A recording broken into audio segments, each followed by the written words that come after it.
you will only be visible during your 5 minutes allotted speaking time. At all other times, your video will be disabled and you will be reinstated as an attendee. For both in-person and virtual participants, Committee of Adjustment staff will share presentations submitted in accordance with the written submission deadline. Those participating through WebEx are not allowed to use share screen or any other panelist controls during a video appearance. The host will remove you from the panelist role if you fail to respect this instruction.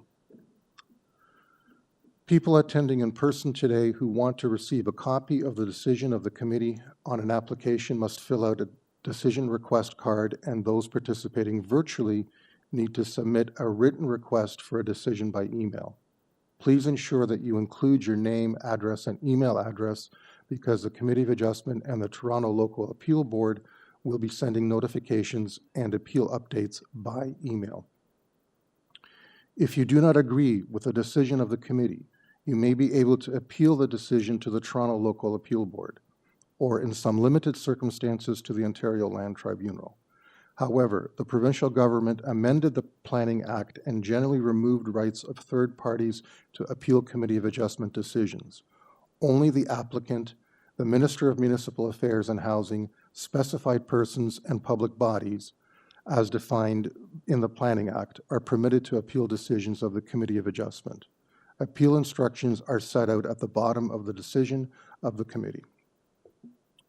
Just going through procedures now. I will call each item in the order listed on the agenda.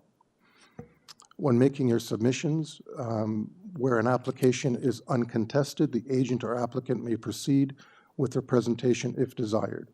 When the committee does not require a presentation, applicants are to advise the chair should they wish to speak to the committee.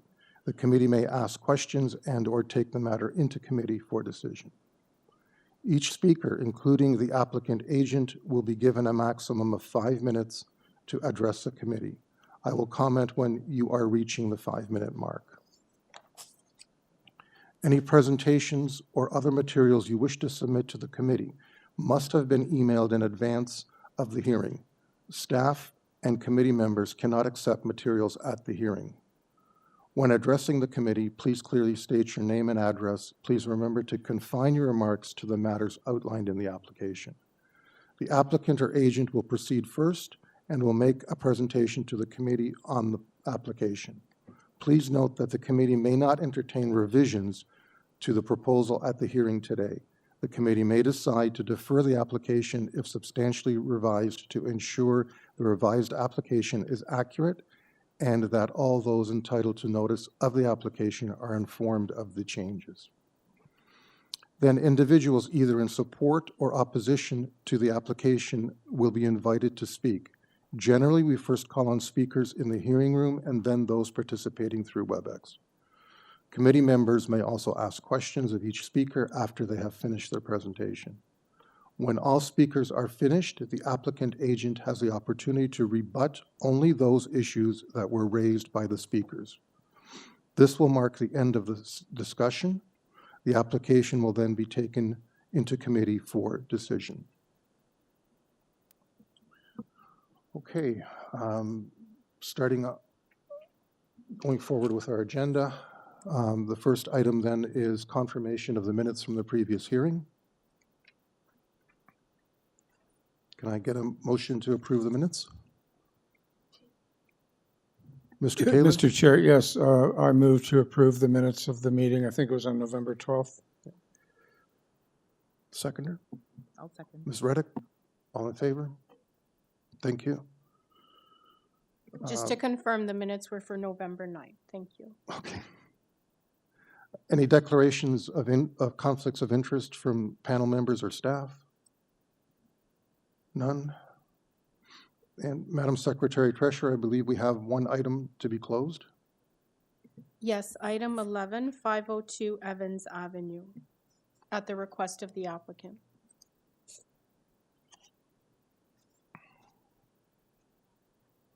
Okay, we'll need a motion to close that item. I'll move to close Mr. item Ross? 11. Oh, sorry. Just turn it down, please. It's okay. I will move to close the item, number 11. Chair, I'll second that at the request of the applicant. Thank you, Mr. Gully. Closed. All in favor? Item is closed.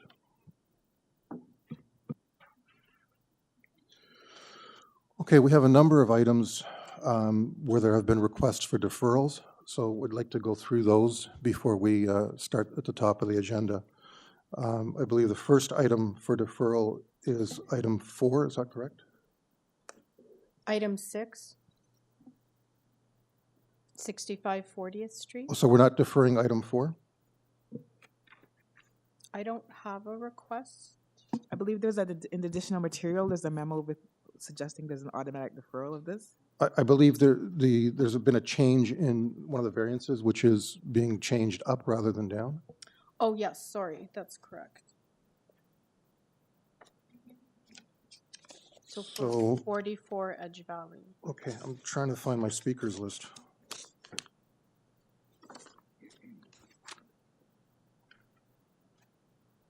Thank you.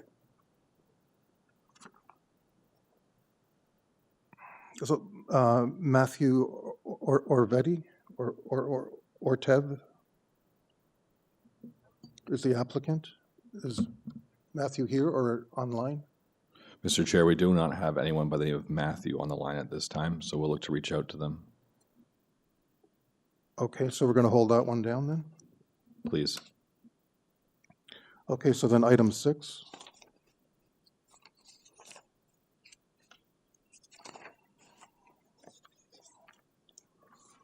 Which is 65 14th Street. And David Engelman.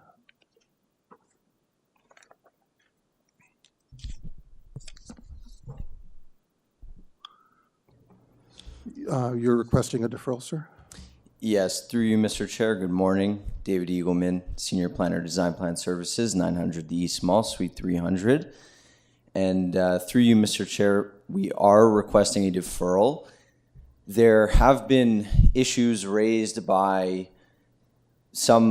the local area neighborhood association, which I'm sure you're all familiar with, the LBNA, as well as the councilor's office, planning staff, and other departments, urban forestry, not related specifically to the variances being requested, because there's only 2 variances being requested here, but related to the proposed tree removals.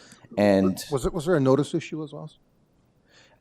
through you, Mr. Chair, I have another item on this agenda which is being deferred. That is a notice Oh, issue. okay, sorry. This item, we are just working with everyone involved as much as possible to try and resolve the concerns related to the trees. Okay, so basically you just want some time to process with staff. Correct. Thank you. Is there anyone else here to speak to this item?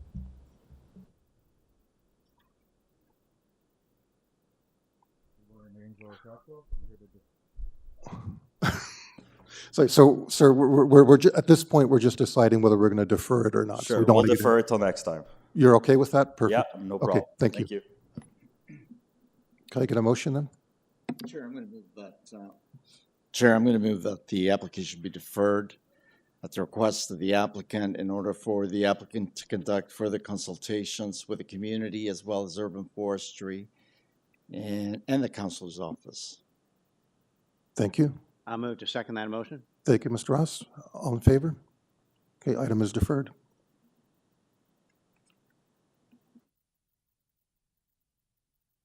Sorry, I've turned myself off. Our next item for deferral, I believe, is item 8, 38 KELFIELD Street.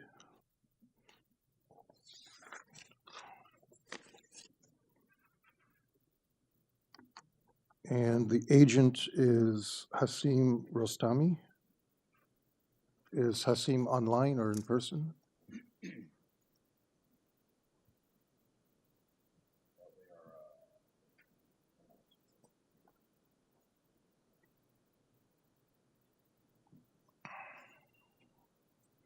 And just while you're getting the agent up, this is a request from transportation to defer, as they find the current application not to be acceptable. So I would like to get the input from the agent. Mr. Chair, they're available now. Hello. Hello. Yeah.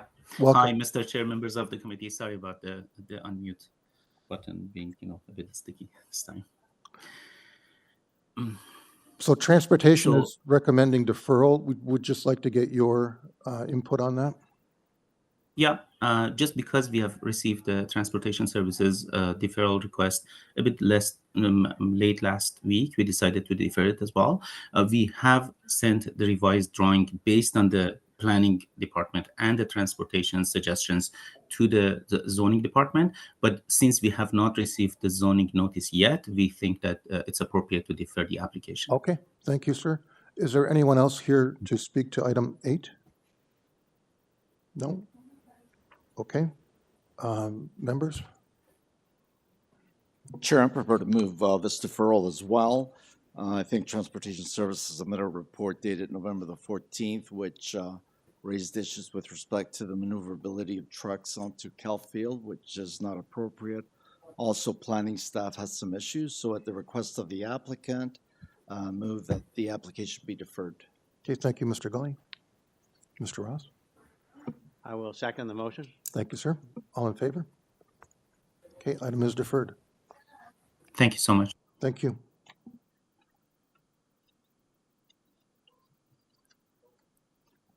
I believe the next item is item 9. Mr. Chair, I just got an email from the applicant for item 7 saying that he requested a deferral. Okay. I'm not 100% sure, but it was just sent to me, so. Okay, well, let's get to it at the end of our list of deferrals that we've already started on. So item 9, again, it's Mr. Eagleman.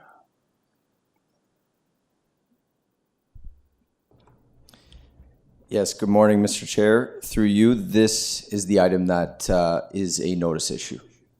Thank you very much. Thank you. I believe there was another speaker on this item. There is, Mr. Chair. I will go unmute them now. And we'll, Okay, it's an area resident, and we just wanted to let so Michael Salazio. Sir, are you there? Mr. Chair, they're logged in twice, so I don't know which, weren't able to microphone check them also, so we're not too Okay. sure which one they'll be under here. Michael, go ahead.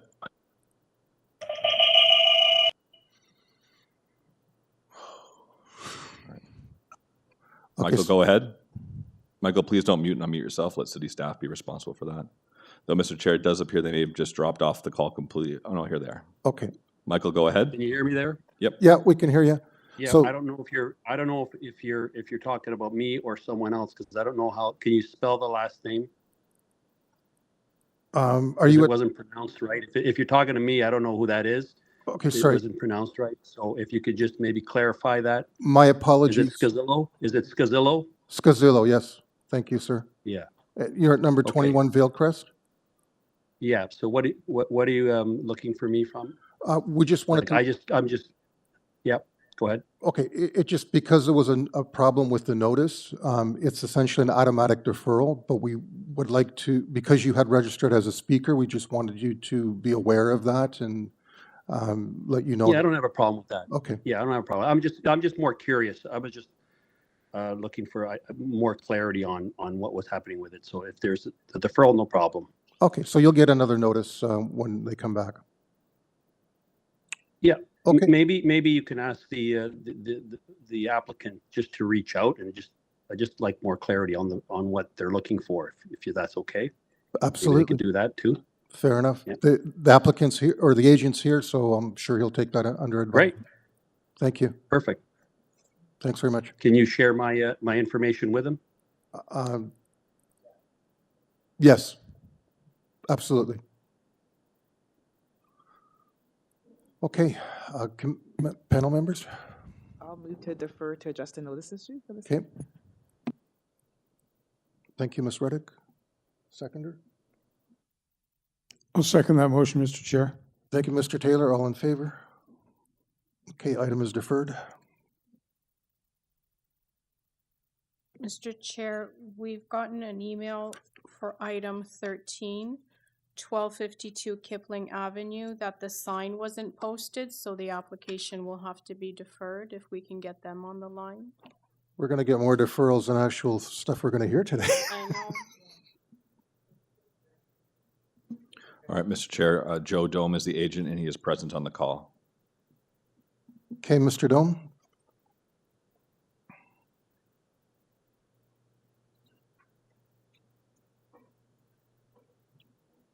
The sign in time, and we would be requesting a deferral here. Okay, is there anyone else to speak to this item? 12.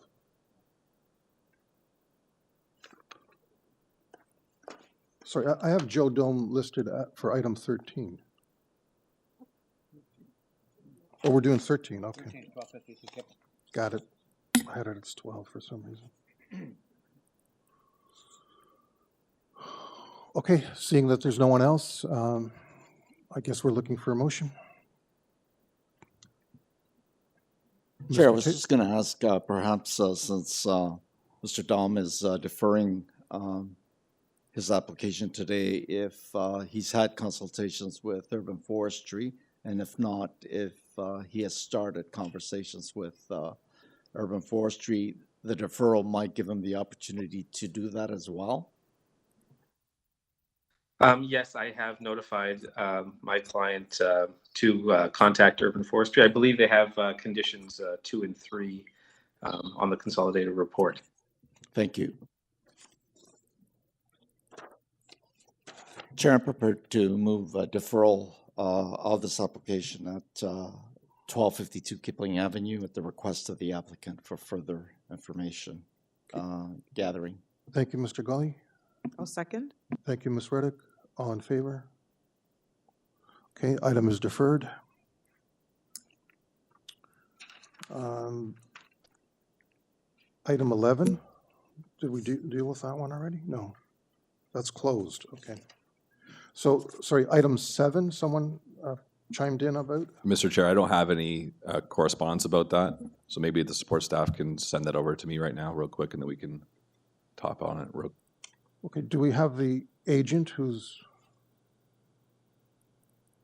Yes, Mr. Chair, the agent is present. Okay, perhaps they can enlighten us on this request? My name is VENN from FA Engineering. We requested a deferral for 141 KINGSVIEW Avenue. Sign wasn't posted in time. Okay. So another notice issue. Is there anyone else here to speak to 141 Kingsview Boulevard? No? Okay. Members? Move to defer this matter to address the notice issue. Thank you, Ms. Reddick. I'll second the motion. Thank you, Mr. Ross. All in favor? Okay, item is deferred. Thank you. Thank you, sir.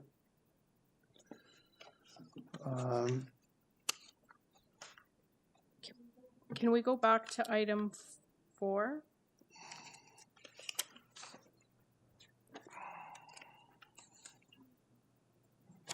Right. Mr. Chair, we have the agent on the phone now.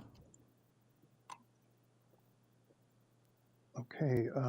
Matthew Woodford, applicant, owner of 44 Edge Valley, number 4 on the agenda. One of the variances was increased.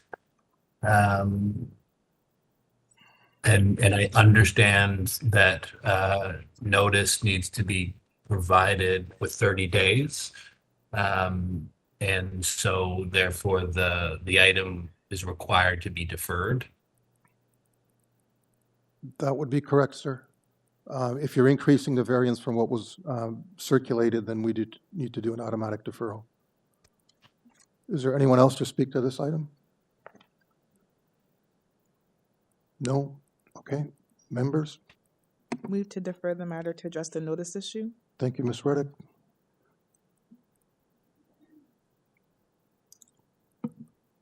Mr. Chair, staff has indicated to the applicant or agent that it was deferred to a specific hearing date, January 18th, 2024. Madam Deputy Secretary Treasurer, would it be appropriate to confirm deferred to that date per staff?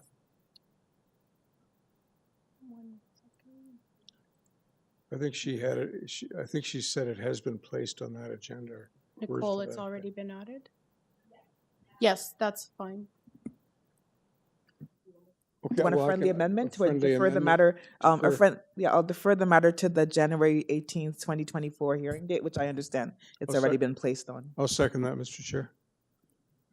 Okay, all in favor? So that item is also deferred. And I think we had one more deferral request, although it was not from an applicant, it was from a neighbor. And I thought we could just have a brief discussion on the deferral request only. And that is, unless there's any other items I've missed, Madam Secretary. Mr. Chair, it's been confirmed by staff that the notice did not go out properly to the abutting owner because of the mapping. There's a mapping issue for item 17. Okay, so that puts a bit of a different twist on it. So let's have that discussion as to whether we defer that item or not then. I think it should be deferred so that we can give proper notice. Okay. Can we just, we have a lot of speakers listed for that item, so I just want to have an open discussion as to why we're deferring then. So we'll speak to the agent first, Mr. Hornibrook, and then the people present can comment on the deferral. Mr. Chair, committees of members of the committee, and supporting staff. I guess if there's a legal reason that it should be deferred, I understand, but my understanding is that the committee sent out all of the notices in a manner that is proper. It just never found its way, for whatever reason, to the applicant next door. But I can assure you, this didn't fly under the radar as per all of the interest in the proposal. So I think everybody is well aware of it, and I'm not certain what a deferral, other than if there's a legal reason, what it accomplishes. It's an application for a single variance and nothing more. So I think this will be the third time that notices have been sent out, and frankly, I just, I'm fine with it if that's the case, but it seems like a waste of time and money. That's my opinion. I do apologize for the error. This is done on behalf of the city. Because it was raised or brought to our attention, we have to ensure that we meet the requirements of the Planning Act. If it's a legal issue, I understand.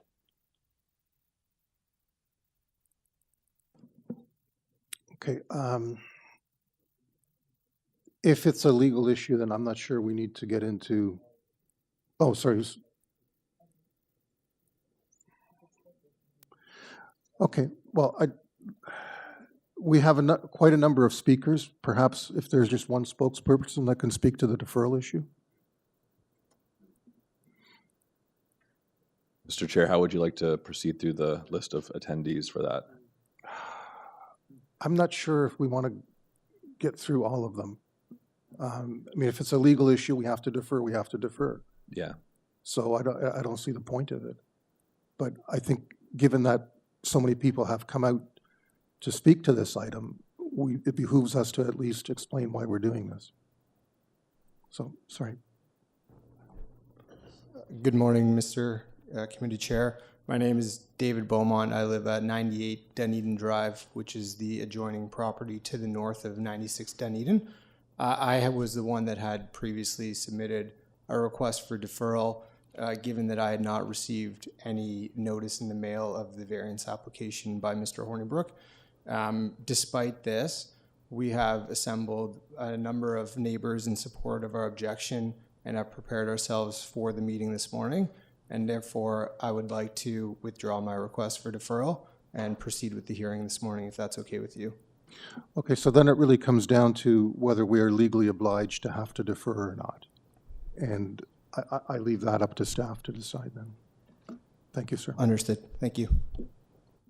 Just a question. So to clarify, was the notice issued just pertaining to 98 to this address? As far as I can tell, yes. Okay. So if the owner of that address which raised the issue of notice is waiving the requirement for a deferral, I don't see why we wouldn't be able to waive it. We're still required under the Planning Act to provide proper notice to every owner within 200 feet of the subject property or 60 meters. We have not done that. There is a mapping issue because of the way the properties exist right now, and I don't feel comfortable proceeding if we haven't given proper notice, especially considering that neighbors don't have the right to appeal. So potentially there could be others impacted by the lack of notice. Yes. Thank you.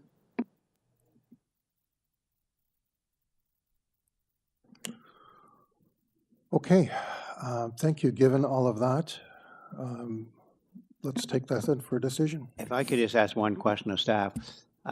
We sent it out from staff, correct?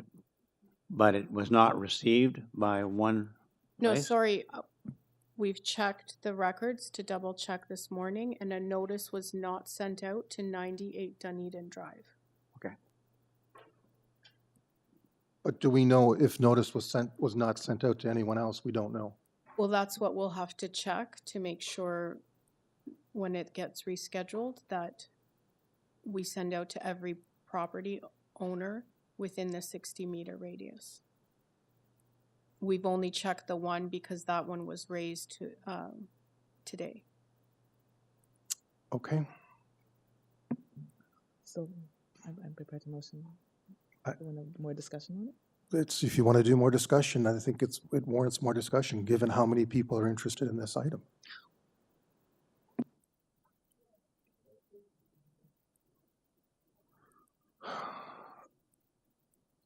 I think really it comes down to the committee's comfort as to whether we've followed the legal procedures or not for notice.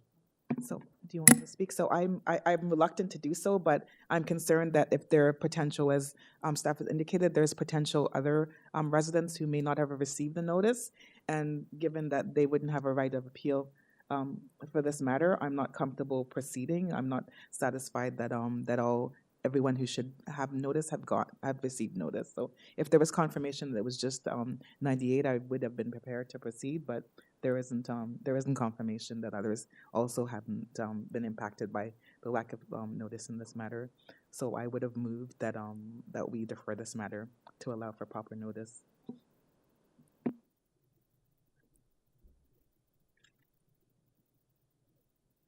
Okay, so there's a motion on the floor. Is there a seconder for that motion? Chair, I'm of the same opinion, so I am going to second that motion. All in favor? Okay, unfortunately, the item will be deferred. I just would like to make a comment, given the interest that is, or a couple of comments, if I may, on this item. Just want to make clear that triplexes are a permitted use everywhere right now. So when this item comes back, if people can understand that it's really one variance that we're dealing with here, and we can't change the zoning bylaw. The zoning bylaw now permits triplexes in all residential zones. All we can do is approve or deny a variance, and this item has one variance. So just wanted to clarify that for people. And if we're going, there was a very lengthy petition with, I don't know, 50, 60 people listed. But again, it was a petition with no signatures. So just for future reference, if you're going to bring a petition to this committee, please provide some signatures so it actually is a petition. Thank you. Well, we're not really going to discuss, because we're deferring the item.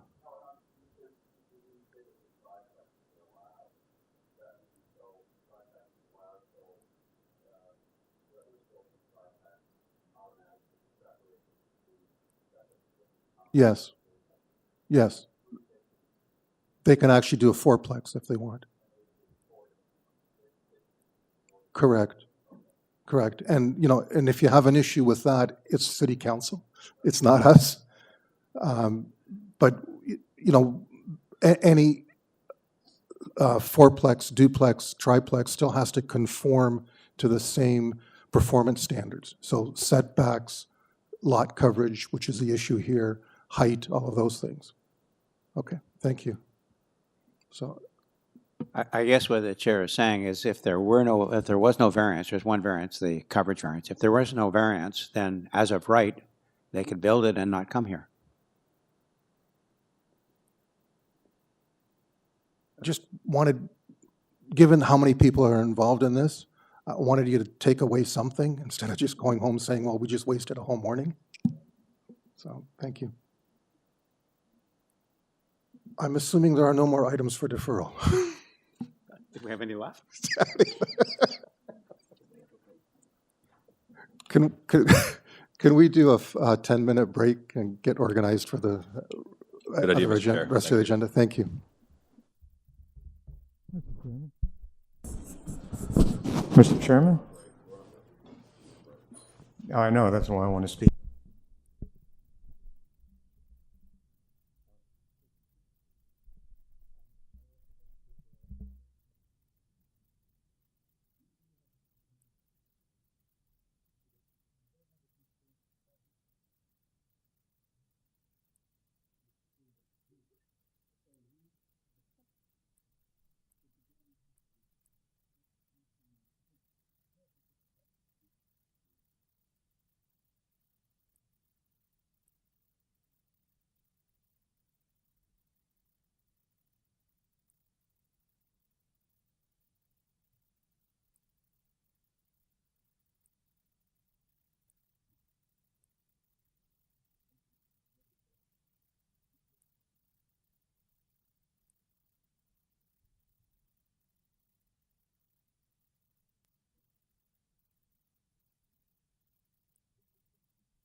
All right, Mr. Chair. Okay. Would you like to look to restart? Okay, welcome back. So just a quick recap. We have deferred items 4, 6, 7, 8, 9, 13, and 17, and closed item 11. So we will now attempt to go through what's left of the regular agenda, starting with item 1, which is 3 White Avenue. This is an application to legalize and maintain a one-story rear addition. There are 2 variances being requested. We have in our background material an order to comply and advisory comments from Metrolinx. We have an applicant on virtual, and I'm not going to try to butcher saying the name, so I'll just ask for the applicant to introduce themselves. Hello, I'm EDEGEVALLEY, the owner, and I also live in this address. Good morning. Thank you, sir. I'm not sure if we need a full presentation, but if you'd like to, just give us some high points, and if committee members have any questions. Yes, sounds good. So I'm applying for two variances. The first one is the side setback from the west, which is 0.97 meter, and supposed to be 1.2 meters. And the second one is the soft landscaping, which is at 48%, and it was supposed to be 50%. Okay. And I'm assuming there's no one else to speak on this issue? Mr. Chair, no. No one virtually. No. Okay, thank you. Maybe confirm if there's anyone in the room. Okay. Nope. Mr. Chair, maybe you should ask to make sure there's no one in the room. Is there anyone in the room Thank to you. speak to this item? No? No. Thank you. Okay, any questions, members? I just want to confirm something with the applicant. The addition is built, and it is in line with the rest of the house on that side, on the side yard that required 1.2 and it's 0.97. Is that correct? Yes. Okay. Thank you. Okay, barring any more questions, any discussion? Or? Mr. Chair, I have a question. I notice, sir, in your cover letter, you say that you're going to increase the rear yard soft landscaping by replacing interlocking brick with soft landscaping. Do you still need variance too?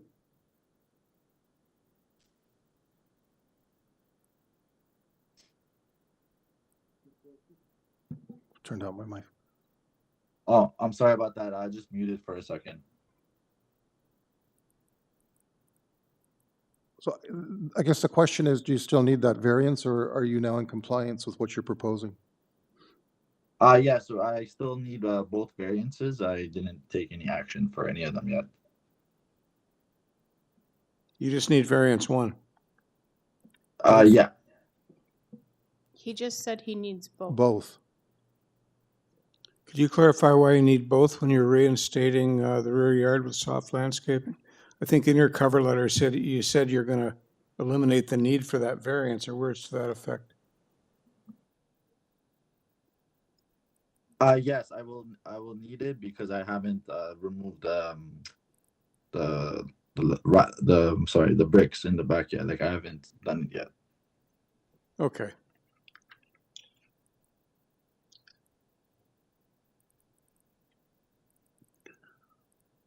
Any other questions? Sorry. Is anyone ready for a motion? Mr. Taylor? Yeah, Mr. Chair, I'm satisfied the 2 requested variances meet the 4 tests under the Planning Act, and I move approval subject to no conditions, and it's been noted that there's a Metrolinx advisory, which isn't a condition, so. Yeah, approval without conditions is my motion. Wasn't there forestry 1 and 2? Or am I? There's no forestry, I don't think, on this one. No forestry? Oh, okay. I'll second that, Chair. Okay, Mr. Gully, all in favor? Okay, motion, the application is approved unanimously. Mr. Gully, your seconder did not have musical accompaniment. I apologize, Chair. That's correct. I do second that. Okay, thank you, sir. Can you I- just turn off your cell phone so it's silent? Thank you. Okay, item 2 is 12 Ladybank Road. This is a revised application. 2 variances have been removed, and one, no, that's it, just 2 variances have been removed. We now have 2 variances. This is an application to construct a 2-story south side addition, a 1-story rear addition, and a rear yard deck. There are requests from forestry for conditions 1 and 2, and there is a planning requested condition of approval in the added materials. And the agent is Sal Creamy. Is Sal on the line?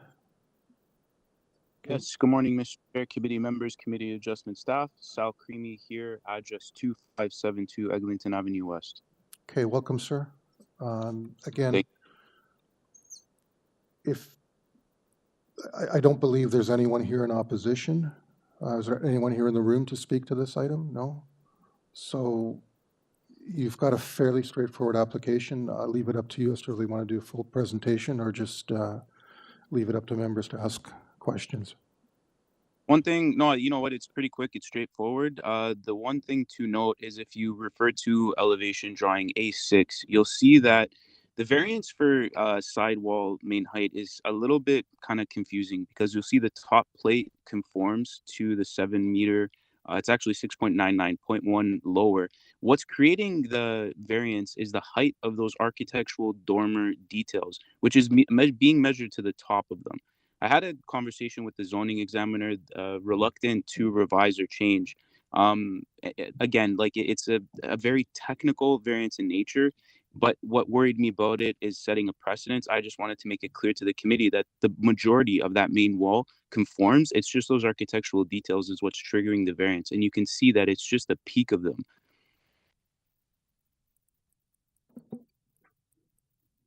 So are you aware there is a staff report requesting a condition be attached? I sadly, I'm going to say that I'm ignorant to that condition. Can you let me know what the condition is? The condition is, should the Committee of Adjustment choose to approve the minor variance application, planning staff recommend that the following condition be imposed. The proposal be constructed as illustrated on elevation drawing A5, 6, 7, and 8, dated August 25th, and held on file by the Committee of Adjustment as it relates to the exterior main wall height. Yeah, it's tying it to plans. That's not a problem. Yeah, I think they understand the complexity of your issue, and I'm just trying to ensure that we're not setting a precedent by tying you to those drawings.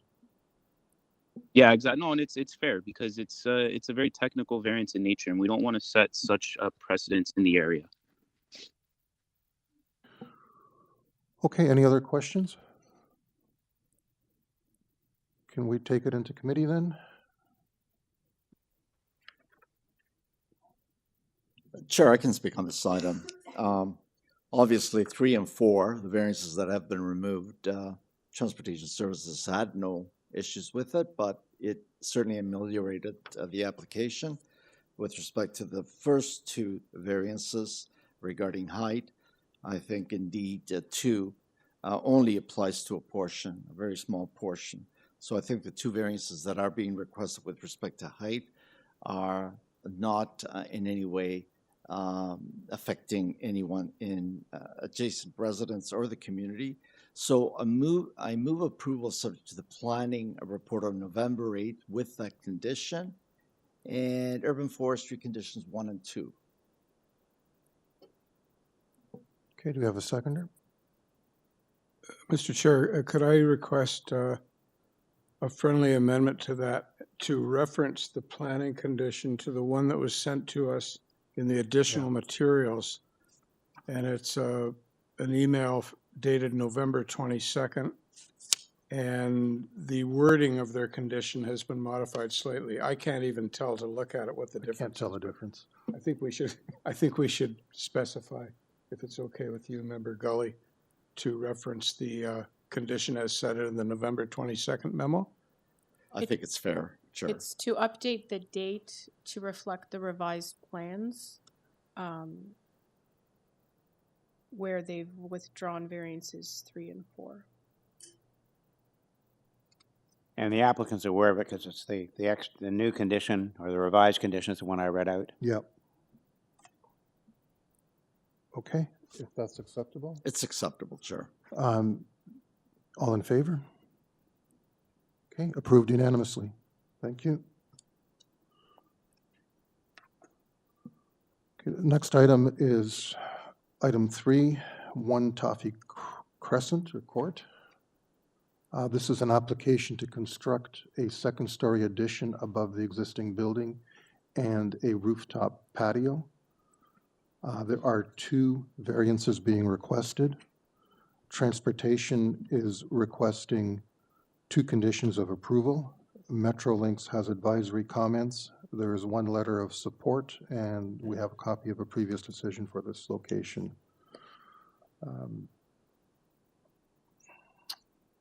Okay, number 3. Julius Horvath is the agent, and I believe, is he on video?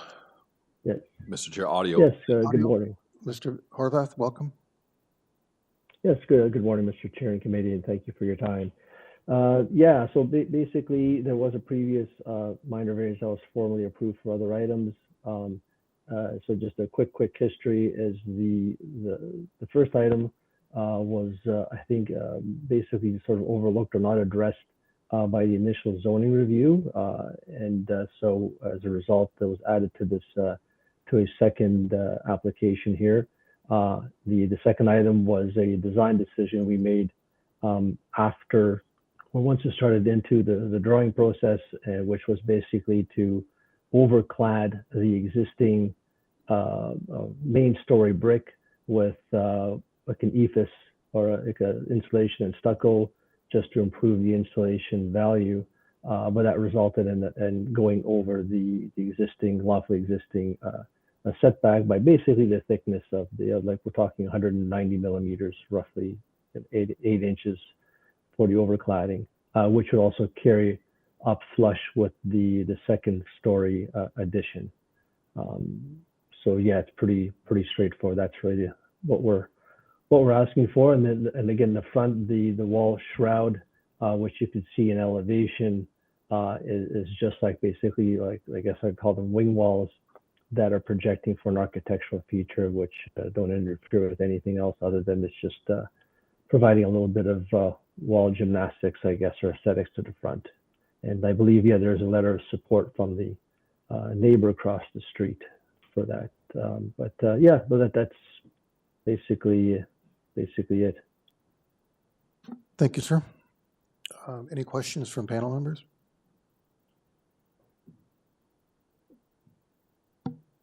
If not, if we can take it into committee.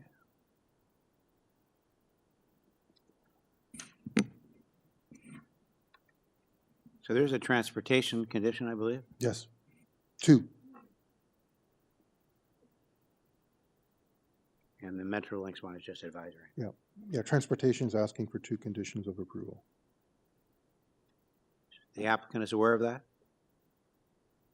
I'm also going to say that I don't think I'm aware of that. To be honest with you, if you don't mind just quickly reciting that one for me.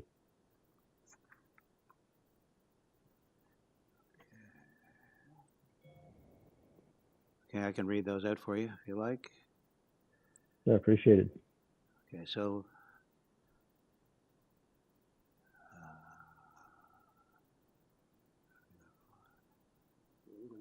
yeah, it's a little wordy then. Mr. Chair, members, we'll have it up on the screen in a moment for everybody to review. Okay. The applicant should be able to see it. Yep. Yeah. Yeah, new driveway entrance, standards. Yeah. Yeah, no, I don't see any issues with that at all. Yeah, it's part and parcel of the project. That being the case, then I will move to approve the application subject to the 2 transportation conditions, Okay. which I'm not going to read out. I'll second that, Chair.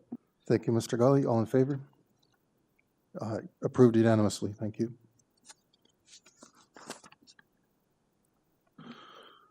Okay, we're going to skip through a few. So item 4 has been deferred, so we're to item 5 now.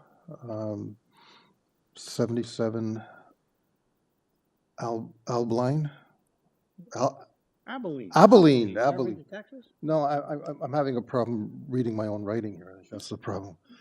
Let me just pull up the file. For some reason, the addresses didn't print on my result sheet. Number 5.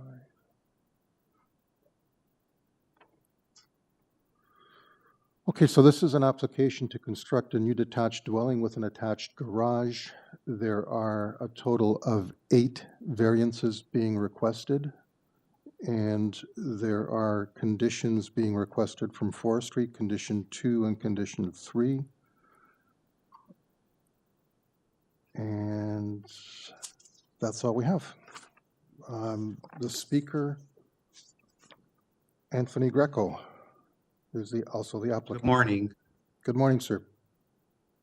Good morning. My name's Anthony Greco from 77 Abilene.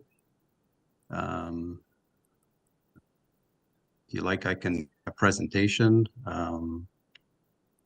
Yeah, I I'm think here today I think a bit of a Sorry, presentation sorry. would be in order. I'm just going to also note for members that in the added materials, I believe you provided copies of other applications in the area which you thought were similar. Yes. Yeah, in your remarks, if you can address the fact, I believe it's a 21-meter lot. And Yes. and why correct, you need yeah. all those variances on a 21-meter lot.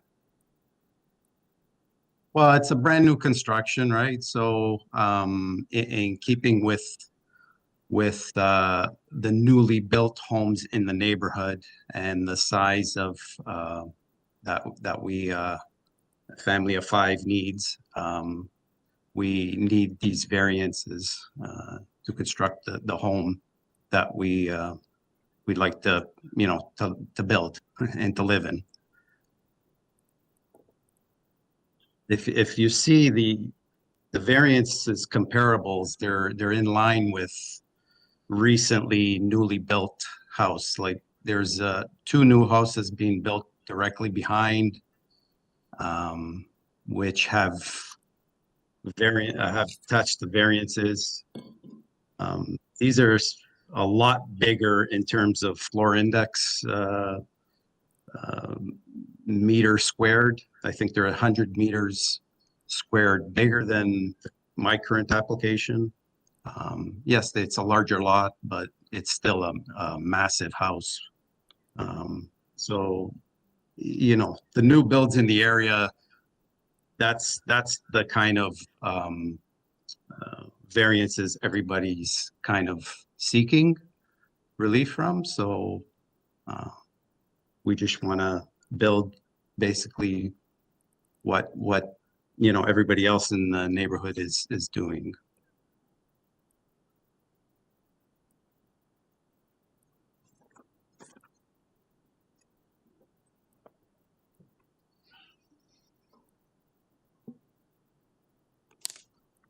Any other questions? So basically, what you're saying, sir, is that you're proposing what is consistent with your opinion of what is in that neighborhood. Yeah, that was part of my my dialogue here that I was going to go through. Okay. But yeah, basically, you summed it up. Thanks. Any other questions? And if not, are we ready to take it into committee? I'm assuming there's no one else. What item are you here for? So I won't keep asking you.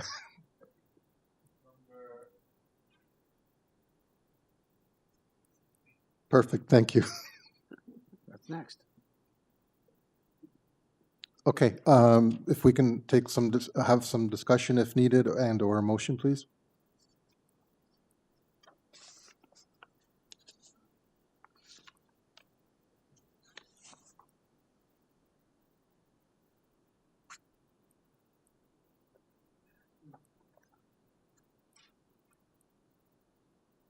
I understand your comments, sir, about size. I'm just curious about the side yard setbacks on that size lot.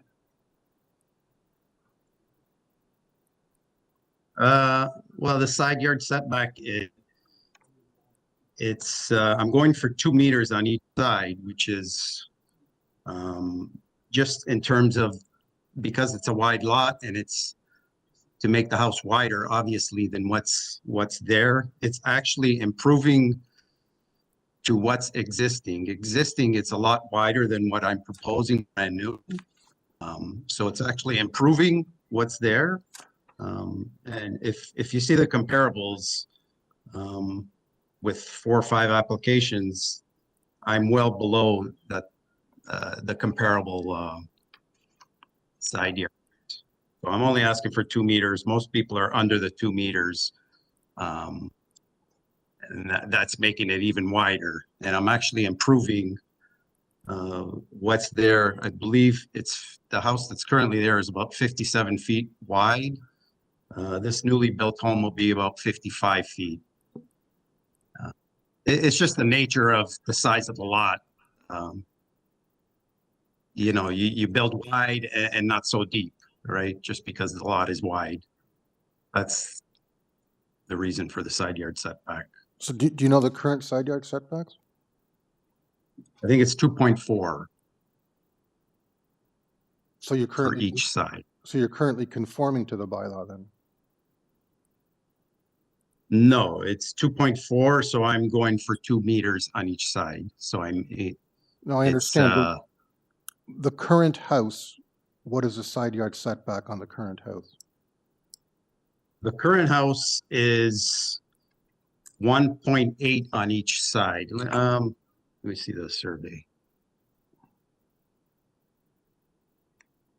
So you're doing an improvement over what's there now? Essentially. Yes, it's improving what's there.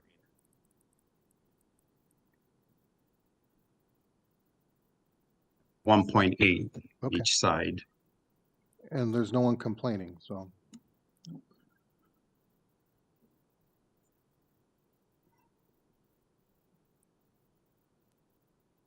Like I said, there were similar applications directly behind me. Yeah, I think what's throwing some of the members is the number of variances. Although most of them do look quite minor, there is quite a number of them. Yeah. It's just the actual construction of the building where it triggers these minor variances. And a lot of it has to do with the porch at the back, the covered porch. That's where that becomes in items 5, 6, 7, 5 and 6. Yeah. So you're saying the setback doesn't apply for the full length of the property? No, the setback does apply for the full length of the property. Yeah. Okay. Then I'm confused to where you say 5 and 6, but 5 specifically has to do with the porch. Yet it's the whole length of the property. So 5 has to do with, there's a porch that extends the length of the building, and then there's a room underneath that, and then that triggers that variance. Because there's one underneath it is included in length, correct? Right. So number 5 has to do with that.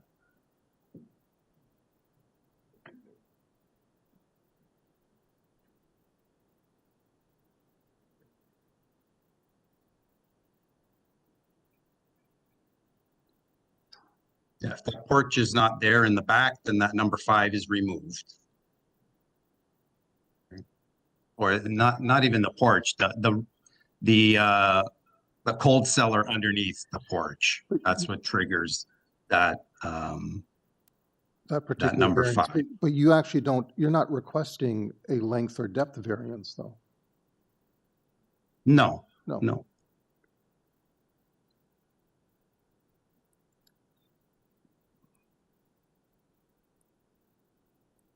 Like the side yard, again, the side yard is, you know, I'm improving what's there, so I don't think that should be an issue.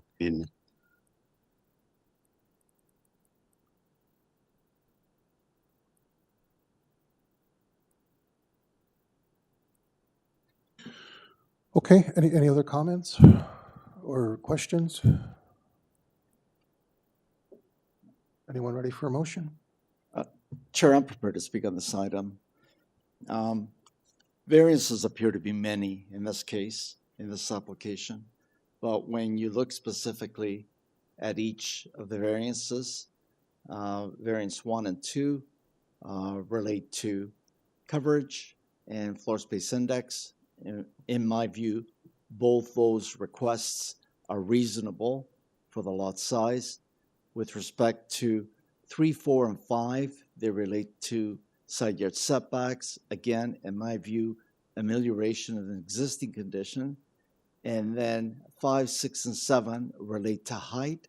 Again, those heights being requested, in my view, are appropriate as far as the magnitude of additional height being requested. 6, 7, and 8, if that's what I specifically indicated. So in my view, the application, although it has 8 variances, individually, collectively, I think it's a good project for this lot in this specific area and does meet the 4 tests under the Act. So I'm going to move that the application be approved. I believe the only condition is urban forestry condition number 2. Forestry is also requesting 3, which is cash in lieu. 2 and 3. Do we have a seconder? I'll second that. Thank you, Ms. Reddick. All in favor? Yeah, I think we have unanimous approval. Thank you, sir.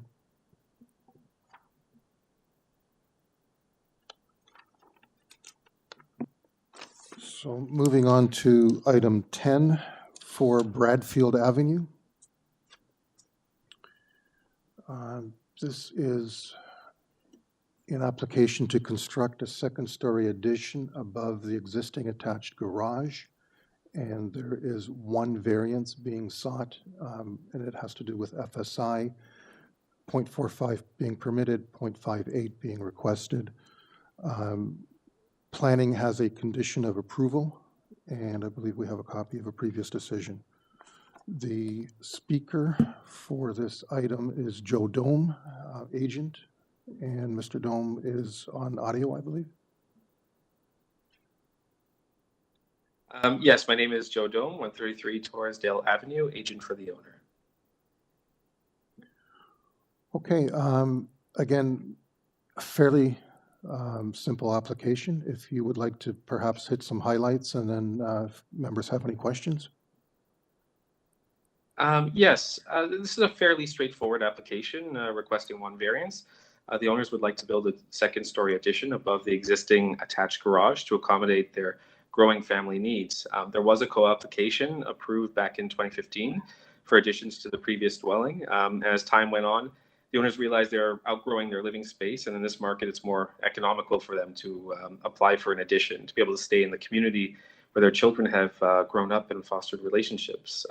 As you mentioned, there's 1 variance requested for an FSI of 0.58. The dwelling footprint would not be changing. This is a corner lot, and the addition was designed to be sensitive to impact. Planning staff have reviewed the application. They have no concerns. They reference that the proposed floor space index in relation to the submitted plans is minor in nature and contain a massing that has limited impact to the surrounding neighborhood. There's a mitigation of potential privacy impact to the neighboring properties by avoiding windows on the northern and western sides. And the slope-proof design, as experienced from Ramsbury Road, reduces the impact of the massing on the street by incorporating a lower main wall height that proportionally responds well to the overall street and neighborhood. They also added a condition that the proposed development be constructed as illustrated on the plans. There are no neighbors in opposition, and overall, we feel this application is quite reasonable and minor in nature, and I'd be happy to answer any further questions. Thank you, Mr. Dome. You said that planning had no issue. There is a condition they would like to see attached. Are you aware of that? That's correct. They added a condition that the proposed development should be constructed as illustrated on the architectural plan submitted October 10th, 2023, as held on file as it relates to floor space index. Any further questions from members?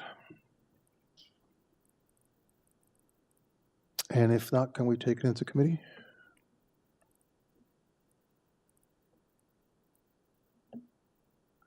I think it's fine considering the condition being attached.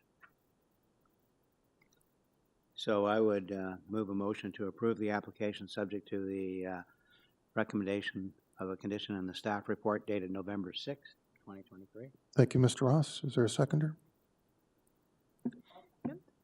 Thank you, Ms. Reddick. All in favor? And we have unanimous approval. Thank you.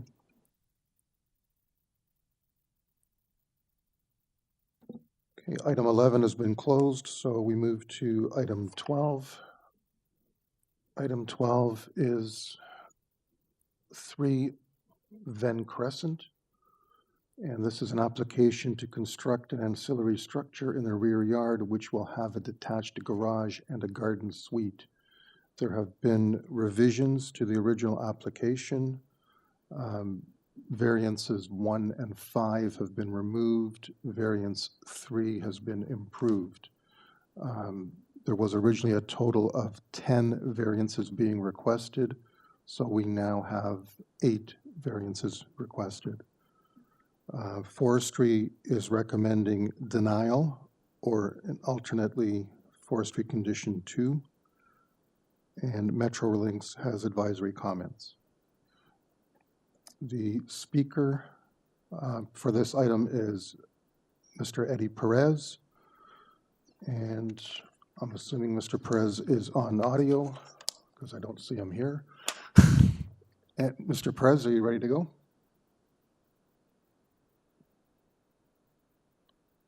Mr. Chair and members, Eddie Perez is on the call and he is unmuted. Eddie, go ahead.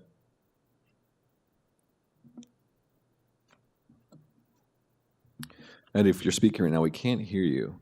Mr. Chair, maybe we need to have Eddie log out and log back in and authorize the use of his microphone. Do you want to stand this item down to the last one then?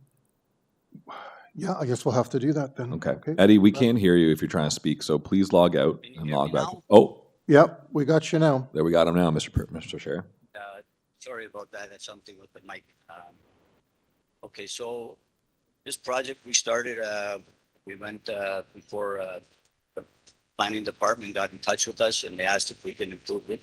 So we got rid of the variances as shown, the rear one, and then we also improved the rear one from 0.3 to 0.61, and we took away the lot coverage. And yeah, one of the variances is about the size of it being bigger than the house. The reason for that is because they're counting the garages as GFA as well. So that's why they're considering it bigger, but the actual suite is smaller than the house.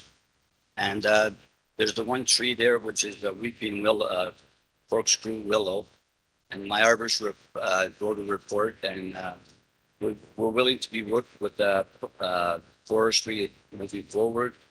We say the trees is fairly in condition, but it's also a tree that it gets a lot of defects and decay in within 30 years or such. And he also said that we plan to plant 2 new trees on there, and they will be maple species. So that's what we're proposing, and we feel that what we has before you is very minor in nature, and we support tests. Thank you very much. If you have any questions,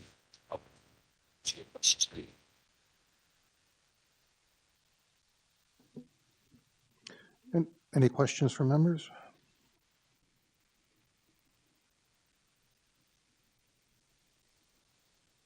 Any discussion?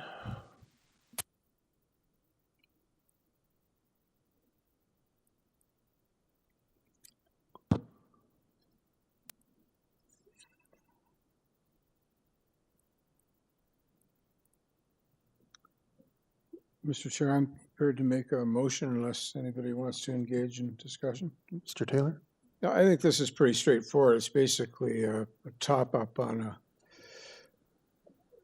garage. In terms of massing, it's I think it's quite reasonable and appropriate, and I think the side yard variances are understandable given the size and location of the lot. It's a fairly narrow lot on a corner, so it's not surprising that there are side yard variances. I'm content with this. I think it meets the 4 tests under the Planning Act, and I move approval subject to urban forestry condition 2. Thank you, Mr. Taylor. Do we have a seconder? I'll second that, Chair. Mr. Gully, all in favor? Okay, we have a unanimous approval. Thank you, Mr. President.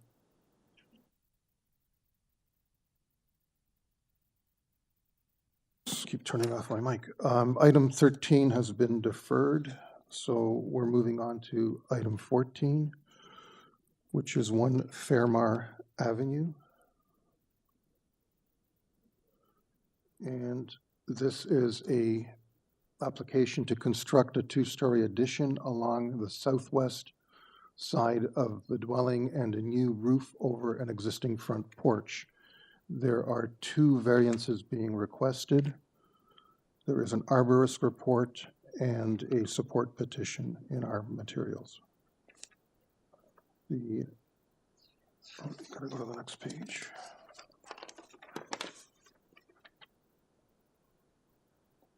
Speaker for this application is John Sibnick. Mr. Sibnick, are you online? Yes, I am. Can committee hear me? Yes, we can, loud and clear. Okay. My name is John Sibnick. I'm the agent for the owners at 1 FAIRMAR Avenue. So if I can go through the presentation, I've had a look at the transportation report. I think they're in agreement with the driveway width. There are 2 variances required for this addition, and the first one has to do with lot coverage. We're over by about 8% on the permitted, but part of the calculation conforms, but not with the 50% requirement. The purpose of the addition is basically to provide for a new mudroom, washroom, breakfast, and a kitchen extension at the grade level, and then a new master bedroom and ensuite above the garage. So as far as these variances,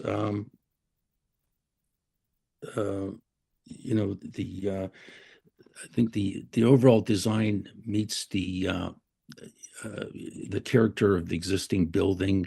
We're careful not to exceed more than 2 variances on this request. I think the fact that we've got these facades that move forward a little bit, shift behind the garage, give it the appearance of the massing and the proportions fit the existing house carefully, and not too imposing on the neighborhood. The second floor addition was set back to provide for additional setback requirement to the south neighbor. The building was kept low intentionally, and also because of the fact that the garage, the roof over the garage was about a couple feet lower than the existing second floor. So this enabled us to keep the massing of the building and the height of the building lower than it could have been. I think the fact that this driveway has existed probably since at least 2007, according to the photos that I see. And it's not changing. It's going to be maintained more or less the way it is. I just feel that the the massing of the building, the interesting characteristics of this particular addition, I think is in keeping with the neighborhood. I'd be pleased to answer any questions the committee may have. Thank you, sir. Any questions from committee members? None? It seems like an interesting design that can keep it just the 2 variances for adding all that on. And one's an existing one. Yeah. And they're really not going that high on the coverage. Do I hear a motion coming on? Yeah, you do. So unless the committee wants to, any comments or whatever. Transportation was okay, so I don't believe there are any conditions. So I would move to approve the application as submitted without condition. I think it clearly meets the 4 tests. Thank you, Mr. Ross. Seconder for that motion. I'll second that. Thank you, Ms. Reddick. All in favor? Okay, we have unanimous approval. Thank you, sir.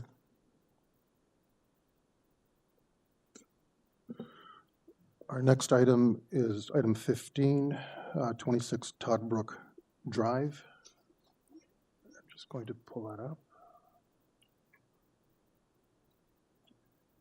And I believe Eddie Perez is back for this one, but let me just get the details before we go to Eddie. So this is an application to construct a new detached dwelling with an attached garage. There are a total of 6 variances being requested, most of which, with the exception of 1, have been amended to make them less than what was originally being requested. Mr. Perez, are you online? Hi, good morning again. Oh, this sorry. Project, Sorry to cut you off. I just for background, forgot to state that planning is requesting refusal, or in the alternative, forestry condition 1.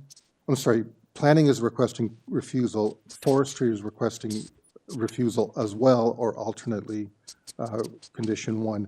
TRCA has advisory comments, and we have support from number 28 and number 24, which I'm assuming are both right next door. Thanks. Sorry, Mr. Perez, go ahead. yeah, good morning. That's correct. If you can put the floodplain site plan up there for me, please. It's on the way. Regulatory storm site plan, the one that shows the red line. We've been working diligently with TRCA. We originally had the house setback, so it would comply with front yard setback, but because of that red line, they want the house all to fall within the red line, except they let us put a little portion of the garage on that red line. So for the reason of TRCA, that's why we have that front yard setback. And moving forward, if the 2 neighbors, they want to build a house, they would also have to fall within that line as well. So if they either build an addition, they won't be allowed to build to the back, they would be allowed to build to the front. And those are 2 old homes there, and they both agreed that they might be building in the future. And if they build in the future, it'll be, both houses will be moving forward as per TRCA regulations. So when we first started this project, we wanted to comply with the front yard setback, but we can't make everybody happy. So planning has against the front yard setback, but I explained to them about the future that the other house will be moving forward as well. So that's the reason why, and I feel that this project meets the 4 tests. Okay, thank you, sir. Can I just ask, what's the current front yard setback? Current is, when you put up the survey, it's farther back like the other ones. Okay, so you are making the situation worse than what it is now, but you've explained why. Yeah, it's all to do with TRCA. They won't allow us to go any further back. Thank you. Any questions from members? I'm assuming there's no one else online for this one. No. Okay. No, Mr. Chair, there is not. Any other questions?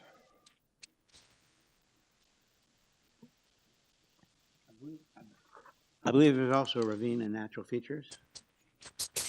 TRCA with advisory comments. Okay. Planning, as I said earlier, is requesting refusal, and forestry also refusal, but they do have an alternative to refusal.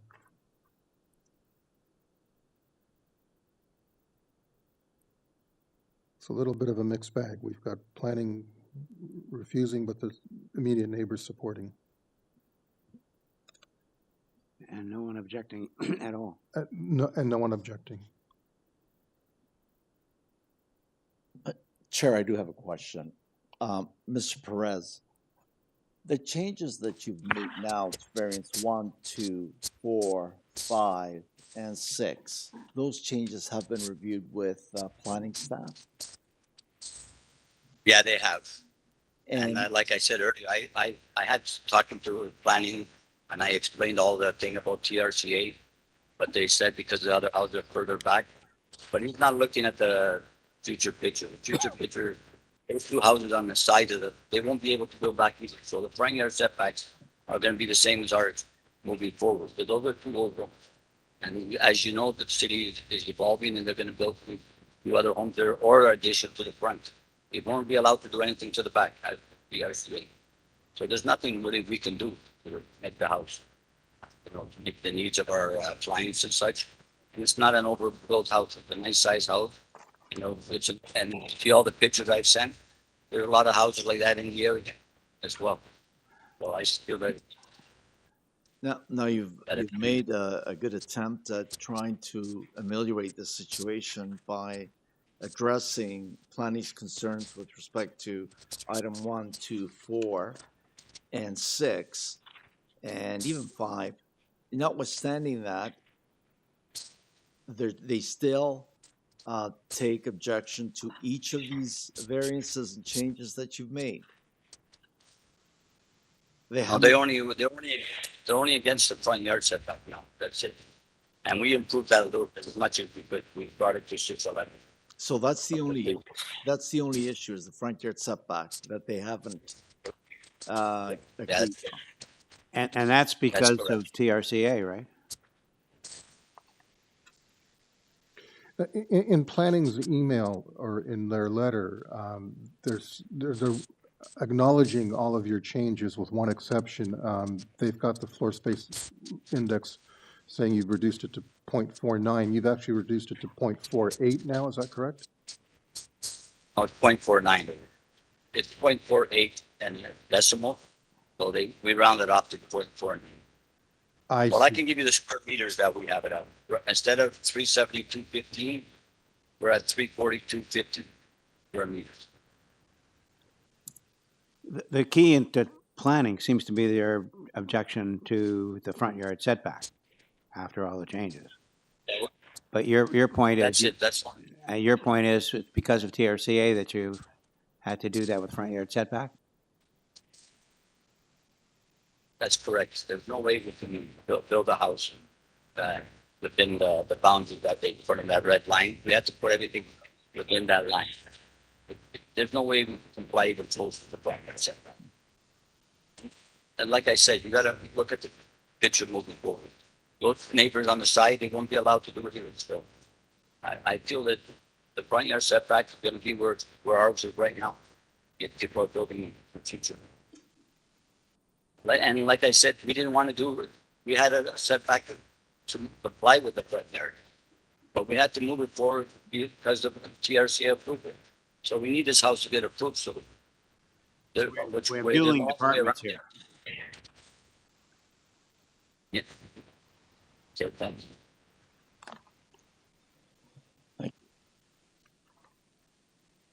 If you moved it to satisfy planning, you wouldn't get a TRCA permit, is that correct? TRCA said definitely no. They said we have to fall within that red line. Just they call it the regulatory storm flood line. We highlighted on that certain thing in red. The only portion is the garage they allow it to go a little bit on, but the rest of the house has to be all with beyond within it.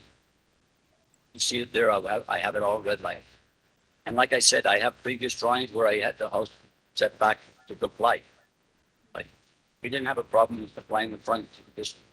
the nature of what TRCA has put before us. And I explained that to planning. Planning, I don't know why they're not on board, to be honest, but I guess they have their opinion as well. But I feel that it needs to floor test.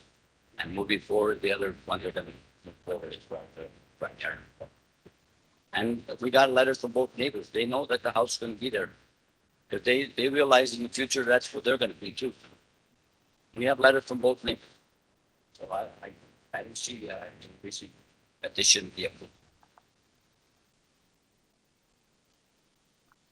So what's that issue here is essentially 5 meters in terms of the front yard setback. That's correct. That's as per the way that both houses on the site are built as of now. Just making a statement, okay? Yeah, that's correct. You're right. That's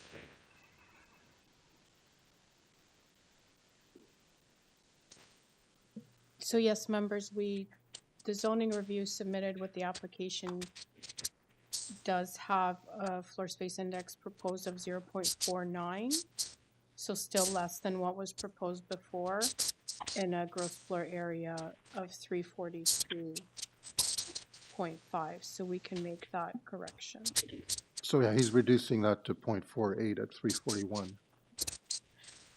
No, No? if you look at the zoning review, I think he submitted a waiver prior to submitting the zoning review. The numbers were slightly different. The zoning review, if we can show that on the screen, does have the 0.49 Okay. and 340. So 341.87 equals 0.49, not 0.48. It should be 342.5. I see. Yeah, that's what he mentioned, okay. Yes. But we're not, but that's not being reduced below what the notice was, so we don't have a notice issue with that. Correct. Okay. So should this be approved, we're approving 0.49, not 0.48.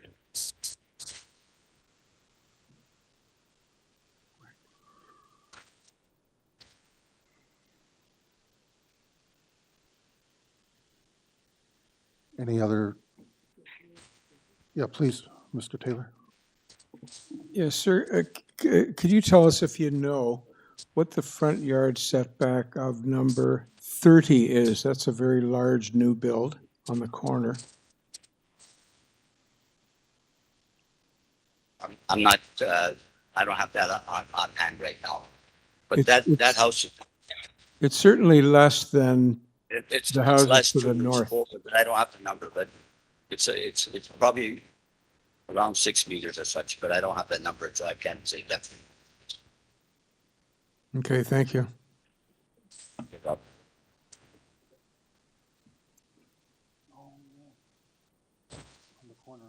Yeah.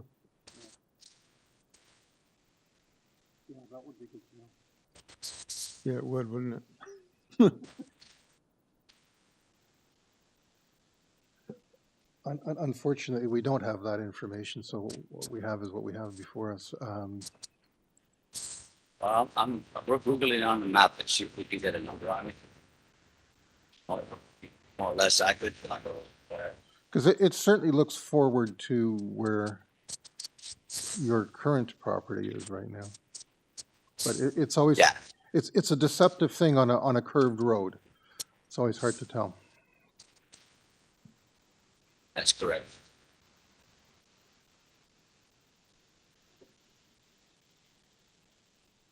The other thing, just for the discussion here, the front yard setbacks on the east side of Todd Drive are considerably less than the ones on the subject west side. And I know that was often done in older neighborhoods, like the one I live in, where you'll have big front yards on one side of the street and shorter ones on the other side, for aesthetics purposes and whatnot.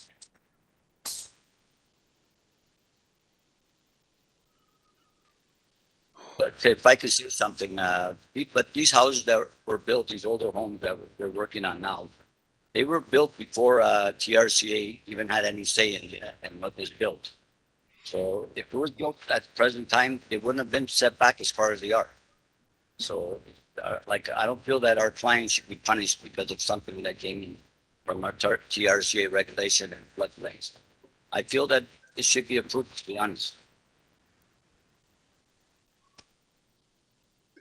Is there, oh, doesn't matter. Is there really actually a waterway back there, or is that just looks like green space? It's green space. It drops off a little bit back there, but So there's it's a little potential, creek farther back. so it is floodplain then? Pardon me? It is floodplain, though. That's correct. Even if you put up the basement floor plan, like the house has hardly any basement because they're only letting us build the basement as per what we have now in that little bungalow. Right.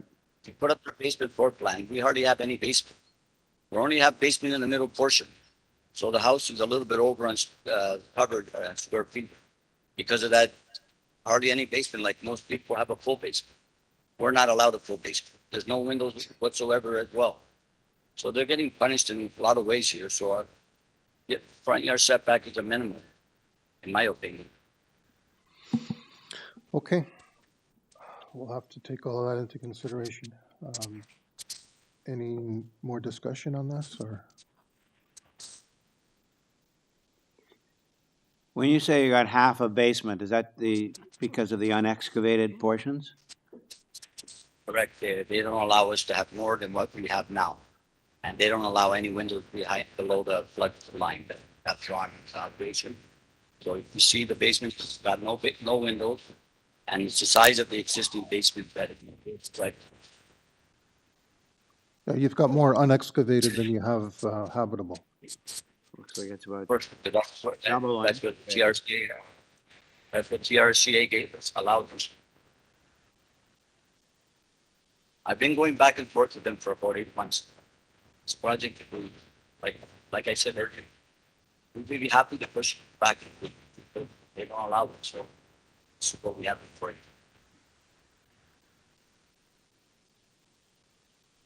Like I said, you have to look at the picture forward. Because of that line, the two neighboring houses are going to be moved forward as well. But then the front yard setback will be staying with us. Okay, I think we have the complete picture. It's just a question of trying to wrap heads around where to go with this. And in terms of discussion, if it's helpful, the applicant has a right to appeal, and so does planning, so.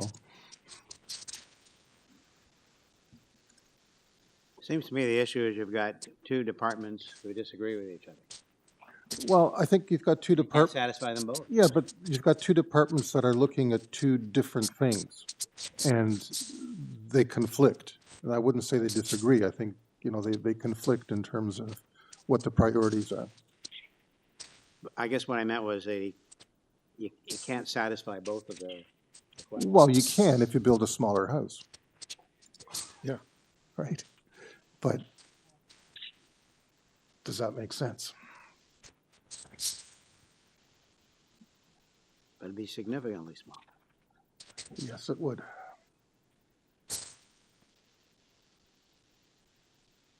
Yeah, the side elevation, the north side clearly shows the way the land falls off.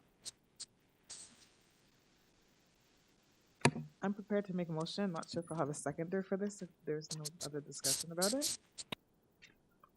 Ms. Reddick, go ahead. Okay, so I share the concerns of planning with respect to the front yard setback, and I note as well that it's the front yard setback as well that's going to impact the forestry concerns about the tree, and so I am not satisfied that that this application meets the 4 tests, and I would move to reject it. So we have a motion to refuse. Is there a seconder?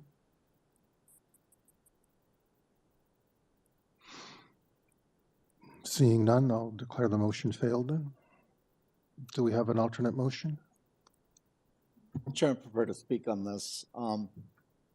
I believe that in this specific situation, the specific lot in this specific area, each application has to be reviewed in its own merit. And I don't think that variance number 2, the revision that's been made, is egregious.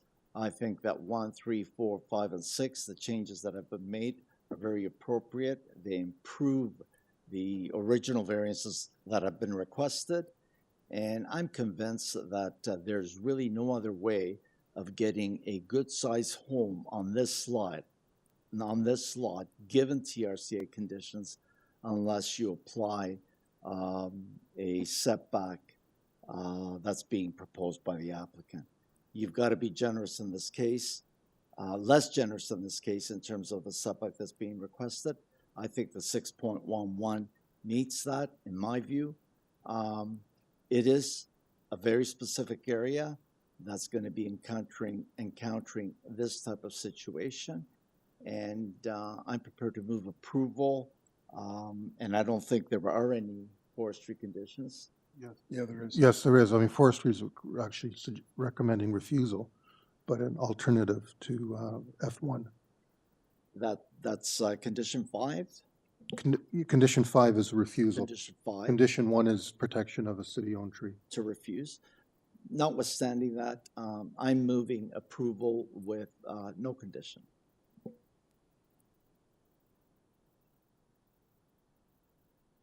Okay, so you're not, you don't want to impose forestry condition 1? No. No, okay. Refresh me, one is? To injure city-owned tree. So then why don't we ask Mr. Perez, why would you have to injure that tree with the current plan? Well, we're in the middle of a motion right now. Oh, sorry. Is there a seconder for Mr. Gully's motion?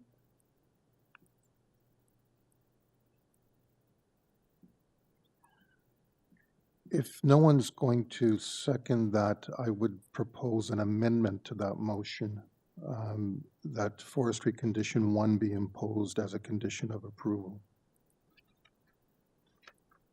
I would second it that way. Is that a new motion then? By Mr. Kumar? I don't know. Mr. Gully, will you accept that as a friendly amendment, or do you want us to vote on your no condition motion? That's submission of a complete application for a permit to injure or remove a city tree. Is that correct? You want that put in? Yeah. And then you would support my my motion? Yes. I'll go with that, Chair, because the applicant does have the opportunity to proceed to council if he wants to remove the tree, and city planning, urban forestry doesn't. So I'm prepared to move the original motion to approve, and I will include then condition number 1. Permit to injure or remove city-owned tree as per city code, blah, blah. Okay. Mr. Ross, do you want to second that? Yeah, I'll second it that way, as I said. Okay, all in favor? Okay, opposed? Okay, that passes. Thank you, Mr. Perez. You have your approval.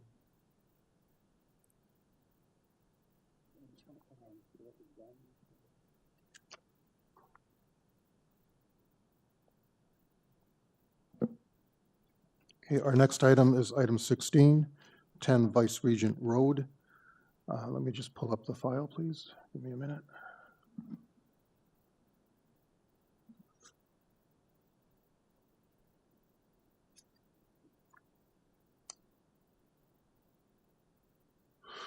Okay, this is an application to obtain consent to sever the property into 2 lots and create a blanket easement.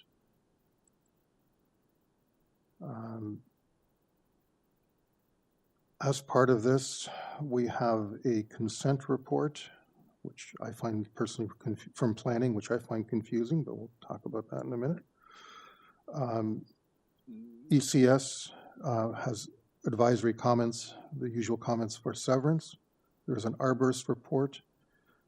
Hydro One has advisory comments, and I have some questions, but we'll get to that in a sec.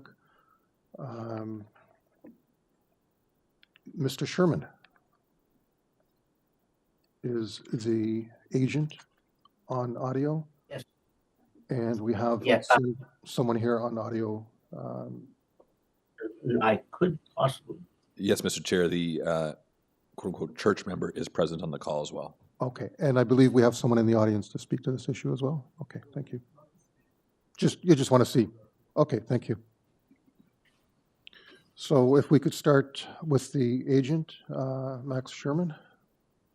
Yes. Can you hear me? Absolutely. Okay, thank you. I represent the Life Community Church of God, and they had originally bought the complete parcel of land. They've gone for a building permit on it and have received it, and construction is underway, well underway on the property. The element that we're looking at is that it was too much land to buy, and they feel that there is sufficient land that complies with the zoning bylaw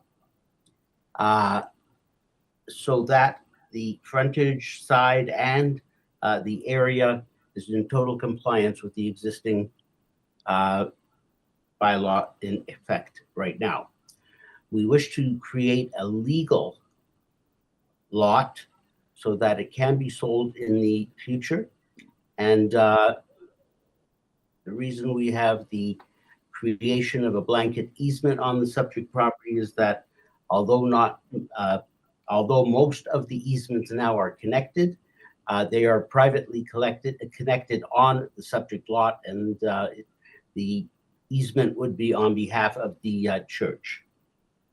We feel it's a reasonable consent application, and most of the items here, no variance is required, and to be assigned as a separate and legal lot on it. It is an industrial land use, and we're not changing any of the items of the industry recommendations in the official plan or in the zoning bylaw. Okay, thank you, sir. Questions? Yes. Yeah, I have some questions. I'm trying to understand the need for the easement, because the way you're subdividing this, both parts will have frontages on city streets, will they not? They will have frontages, but the easements, which are on Queens Plate Drive, enter into the parcel that will be conveyed.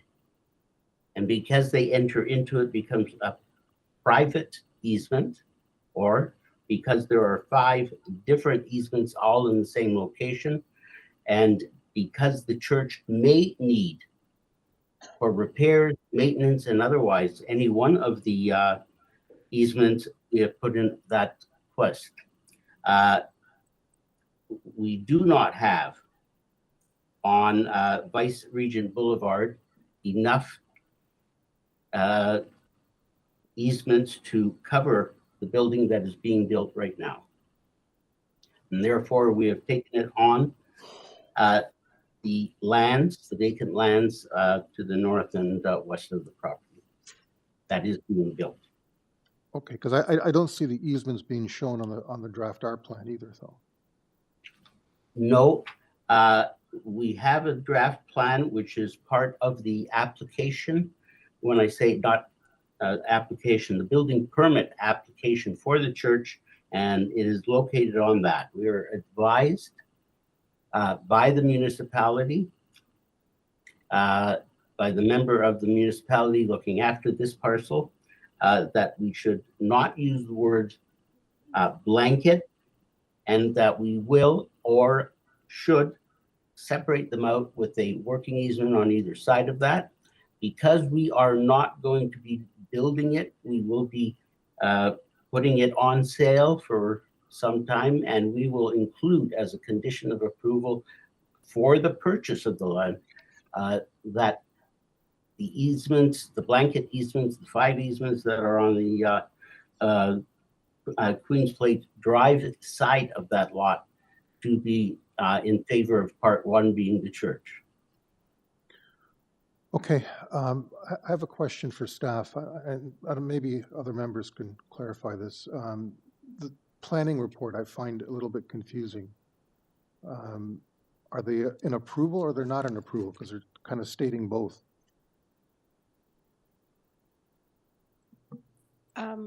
Yes, it is confusing. Sections 1 and 2 have been checked off, saying, should the application be scheduled? No. There are no related variance applications. or for frontage, sorry. But then section 3 has been checked off to schedule the application. Excuse me. And then we have a follow-up email from planning dated October 2nd saying that their memo still stands, Well, but they have no objection to the scheduling of the application. So it's not entirely clear. so are we to deduce from that that they are in favor of the severance? I don't think you can say they're in favor, they just aren't commenting on the application. We, we feel that we're putting this forward as a indirect parcel of land that is not usable by the church in itself and would be usable as an industrial land use for somebody who would deal with it. The church in itself has no objections and does require the consent to be able to have a legal lot on it. And the easements which happen to cross over the boundary from the city street, Queens Plate Drive, into the area, and during construction of the actual church and associated uses,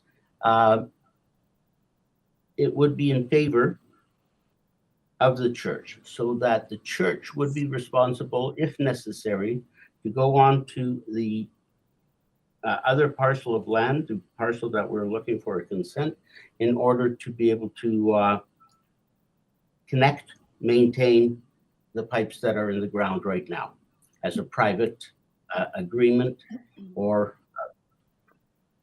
sorry, go ahead.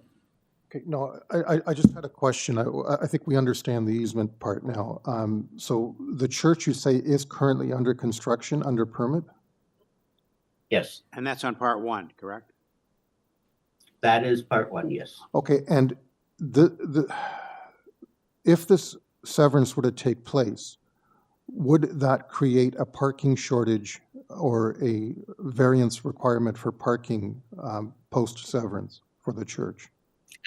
No, absolutely not. It would comply with the zoning bylaw, and all matters regards to the zoning bylaw would be dealt with in the any application in the future. So, because a site plan shows the parking onto part of the site that's being severed, does it not? No.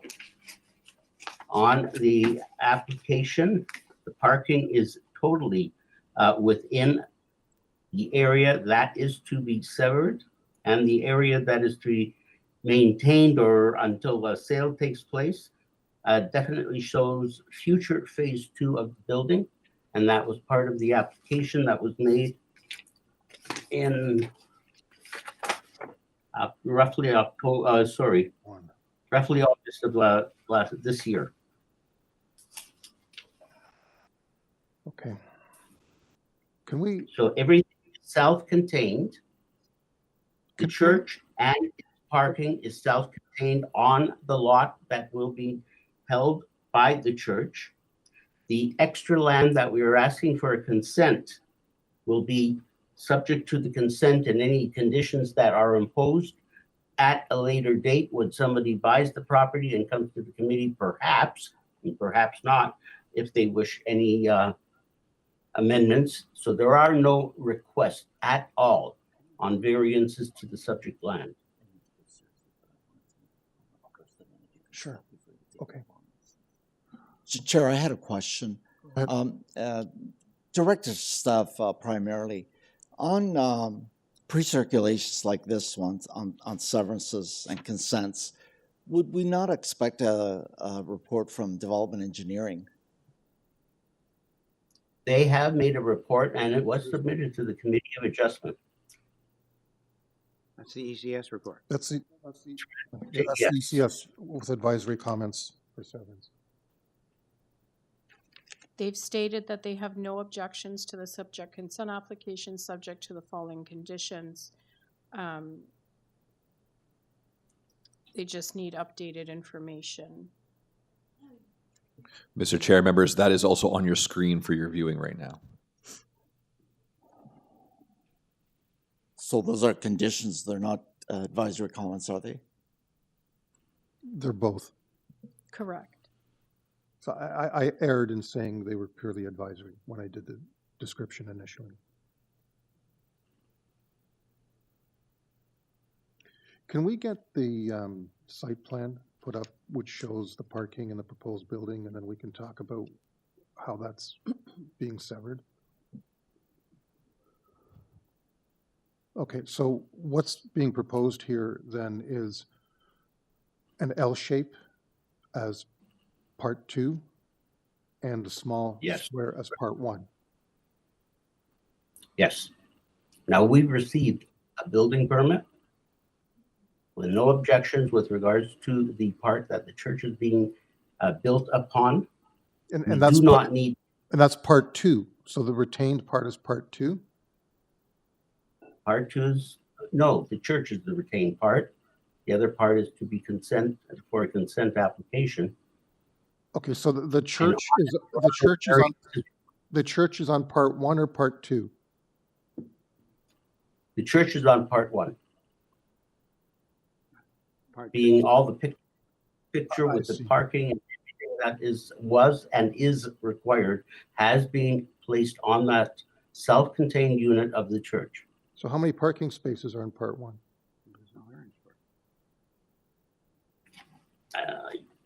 I think it was 33, but they're shown,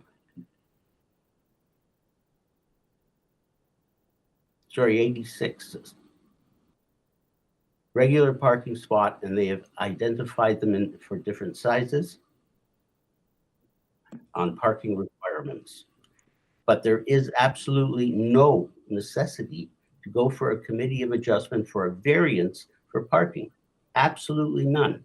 And we're not going for a variance of anything on the proposed consented parcel of land for the simple reason there is no user on it.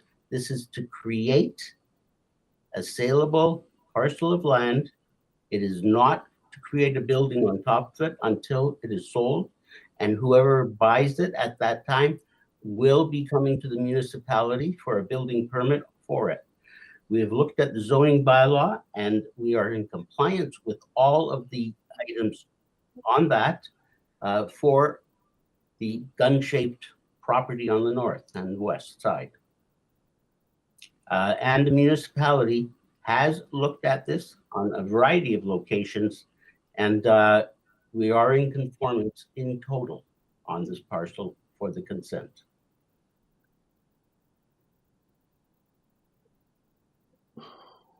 Okay, I'm still confused. If part 2 is a severance and it's showing a proposed building and some parking spots, No, you're looking at the wrong side. Sorry, I apologize. But the one with the buildings on it is being maintained by the church because that's where the church is being built. The other, what I'll call the gun-shaped parcel vacant, does not have any buildings on it until somebody purchases it. So we're trying to. So the drawing that we're looking at right now is on the board. That drawing indicates 2 buildings. So can you explain which one is real and which one is not? There's only one building, and that's in the dark gray on the south side. But if you look at phase 2. There is no building on the vacant land. Excuse me, sir. If you look at phase 2, which is the L-shaped parcel of land, it shows outline of proposed future development, which does go into part 1. And I think that is misleading and confusing for the members because that's part of part 1 and it's a parking area for the church. I disagree. That is part of what the easement and where the easement will be. The parking for the church is on the north side of the parking, of the church in itself.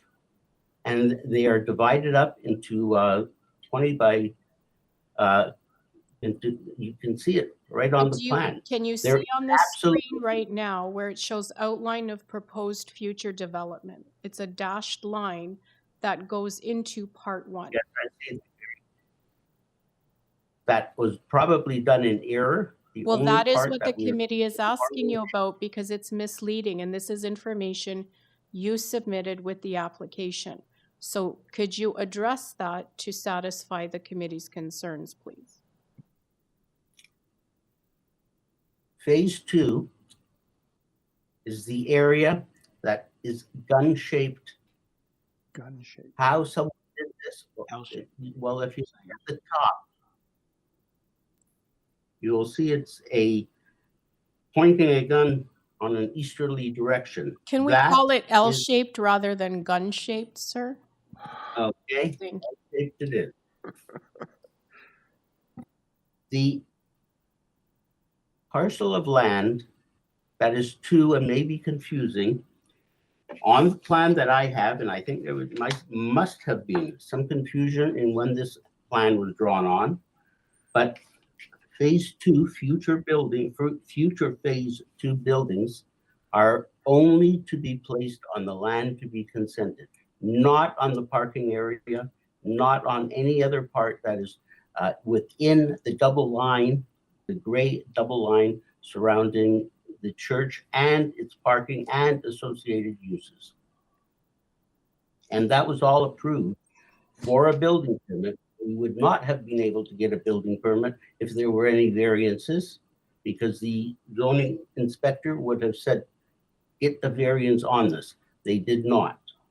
So there was an error in one of the drawings. I will make sure, I know that. And we don't want a deferral on this matter, but we do wish to deal with it. And if we have to take out that dotted line, we'll take it out, and that'll be a condition of approval. Yeah, because the way it looks right now is that you're putting parking on the proposed part 2 that you're severing. You can't have it both ways. No, make it a condition that that dotted line be removed, and only the area outside of the double lined area, which is in gray. Okay, but then does that not change your R plan? The R plan? Yeah. No, it's just taking away the lines. That is what is there.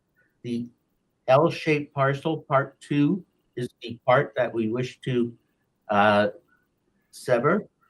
Okay, I got it. Okay. Okay, so what you're saying then, let me summarize this. Is the parking that you're showing does not proceed into that upper part of what you would call, I want to say the barrel of the gun, the smaller L shape. That's correct. All of part 2 that is shown on the plan that you have put up without any other lines is vacant and will not be part of part 1, which is the church being built at the moment, will not need any extra parking requirements as per the site plan. Okay. And so it will be totally as a separate and legal lot once the we get that. I just don't want the contradictory documents being on record then. So what you're proposing is the dashed line that's being shown on, I don't know what drawing this is, the one that was up previously. The site plan, huh? The site plan, A1. You're going to provide revised drawings that eliminate that dashed line? Absolutely. So we can make that a condition of approval. Yes, you can.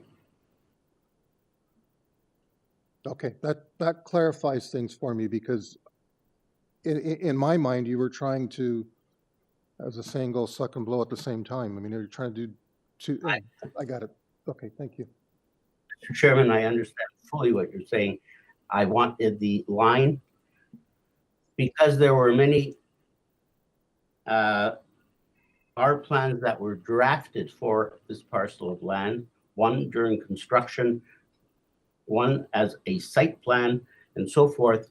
That line somehow or another remained on it, but make it conditional that it must be removed before we can.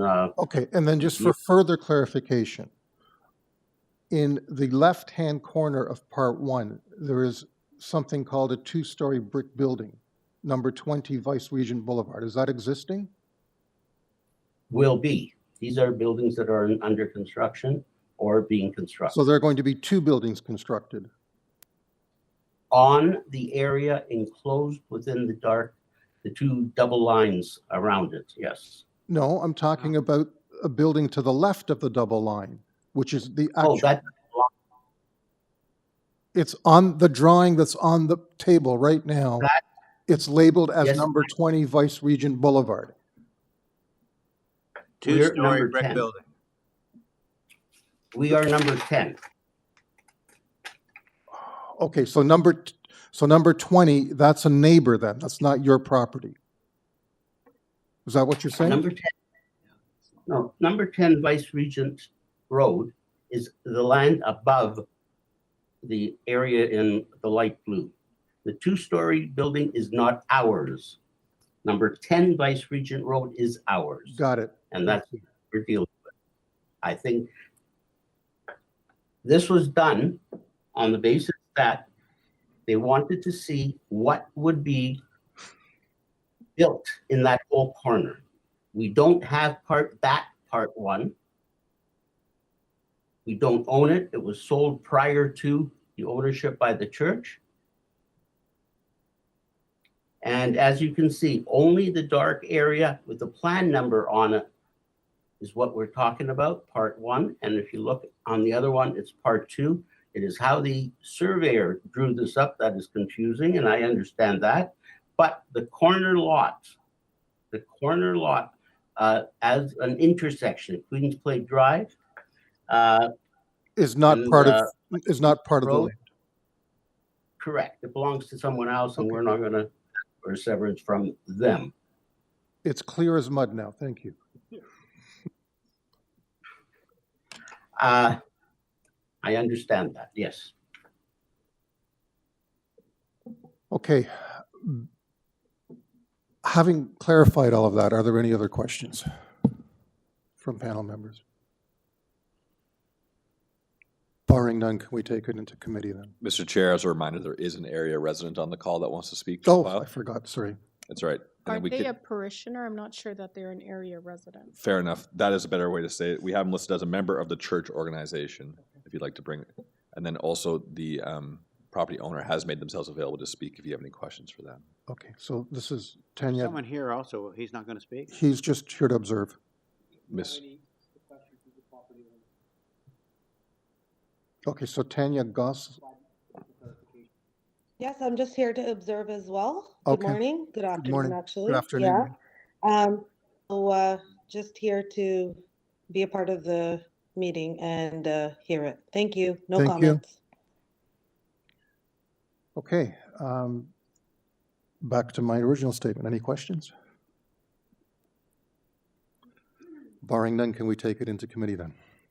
So let me make sure I understand. The double gray line represents where the church is being built now? And the retained portion.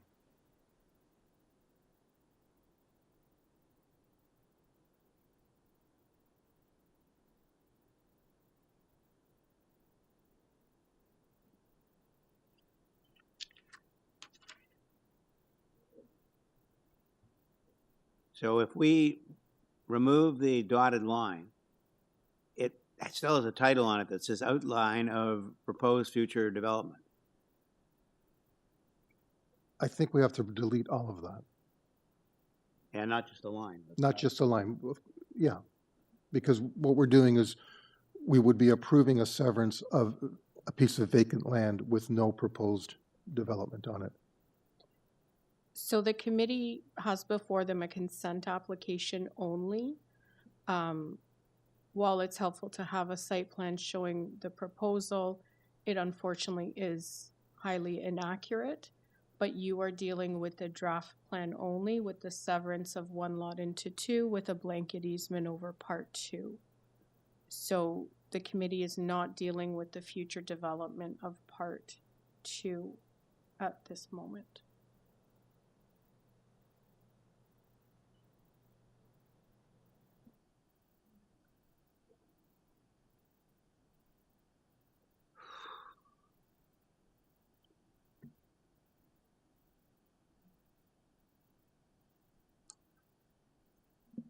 So let me ask staff, if we were comfortable with approving this with the dotted line being removed,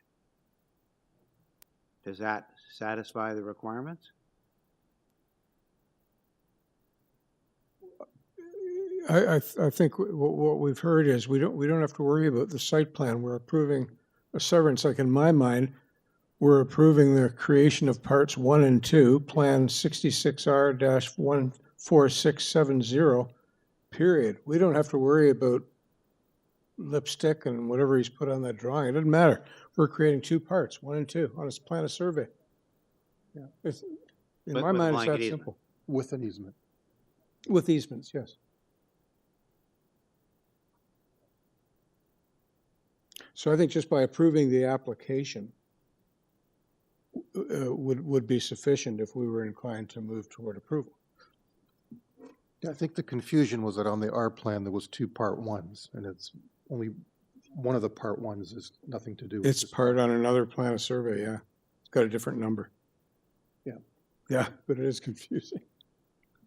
This could have been much less complex. Yes, it could have.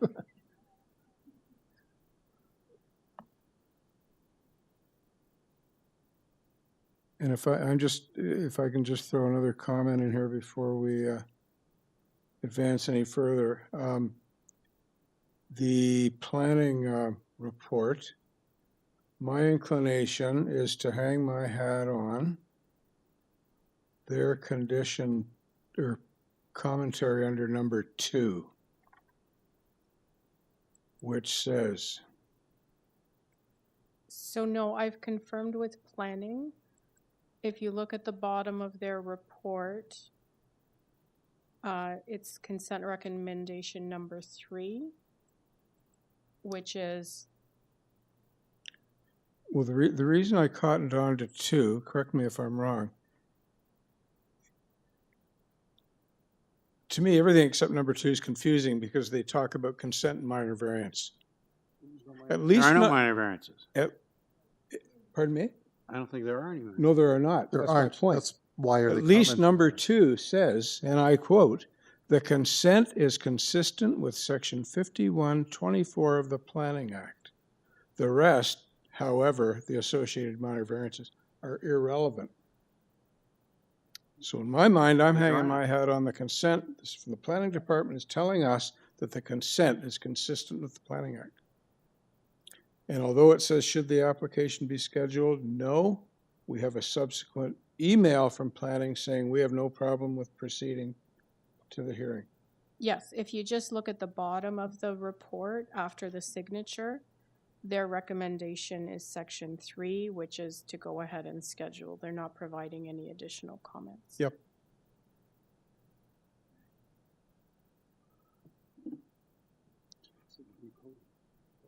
So I'm prepared to make a motion if there's no other comment about it. So You're brave. Go ahead. given, despite all of the confusion, I think it's a clear cut just to consent an easement application despite us, the confusion that we're getting into regarding the plan. So I given the statement and I concur with it that the consent part is consistent with the Planning Act, I would vote to approve this application to allow for the consent, the severance with the easement as requested. And I don't believe there are any conditions, but I stand. Yeah. corrected. Actually, yeah, there are. Engineering Engineering and and construction Well, the usual, services. the commentaries rather than conditions, right? There's both, actually. Okay, then friendly amendment to add those in. Yes, here. Okay, so we have a motion on the floor. Thank you, Ms. Reddick. Is there a seconder? So does the motion include engineering and construction services? Yes. conditions? Yes, they do. And the standard conditions of consent, right? Yes. I'd be happy to second that motion. Thank you, Mr. Taylor. All in favor? Okay, we have unanimous approval. Thank you. Oh, Try that. Ask to make sure that if there's anyone dissenting, Mr. Chair. sorry. You're dissenting? Yeah. Okay, sorry. Didn't see that. Okay. 3-2. 3-1. Sorry. So we have approval. It's Sorry? just not Not unanimous. unanimous. But you said 3-1, there's 3. 5 members. Okay, 4-1. Thank you. I was trying to escape that one. Yeah, you're allowed to vote because you couldn't create a tie. Right. So our next item was item 17, which has been deferred. Before we leave that, I just wanted to make another comment on item 17, and that's in terms of the new notice, whether we're going to describe it as a triplex or not. Yes, we will amend the purpose. Okay. Thank you. Thank you. So So the new notice will or will not refer to it as triplex? will. Either a triplex or multiplex, something different than what's there. Okay. So, you know, sort of almost a second reason for having deferred it, but okay. That I believe is the end of our agenda. Would need a motion to adjourn. Mr. Taylor? All in favor? We are adjourned at noon or shortly thereafter.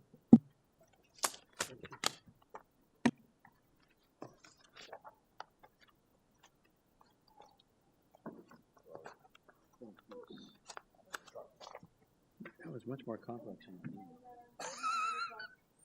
If they could have just explained the R plan right off the get. Yeah. Before you leave today, I have your note that you left. Okay, please. Yeah, I said I left it. They fed it cheese all the time you were gone. For what, $5? No, it's Black Friday price is $3, I think. Okay, thank you, members. If there's anything you'd like me to shred.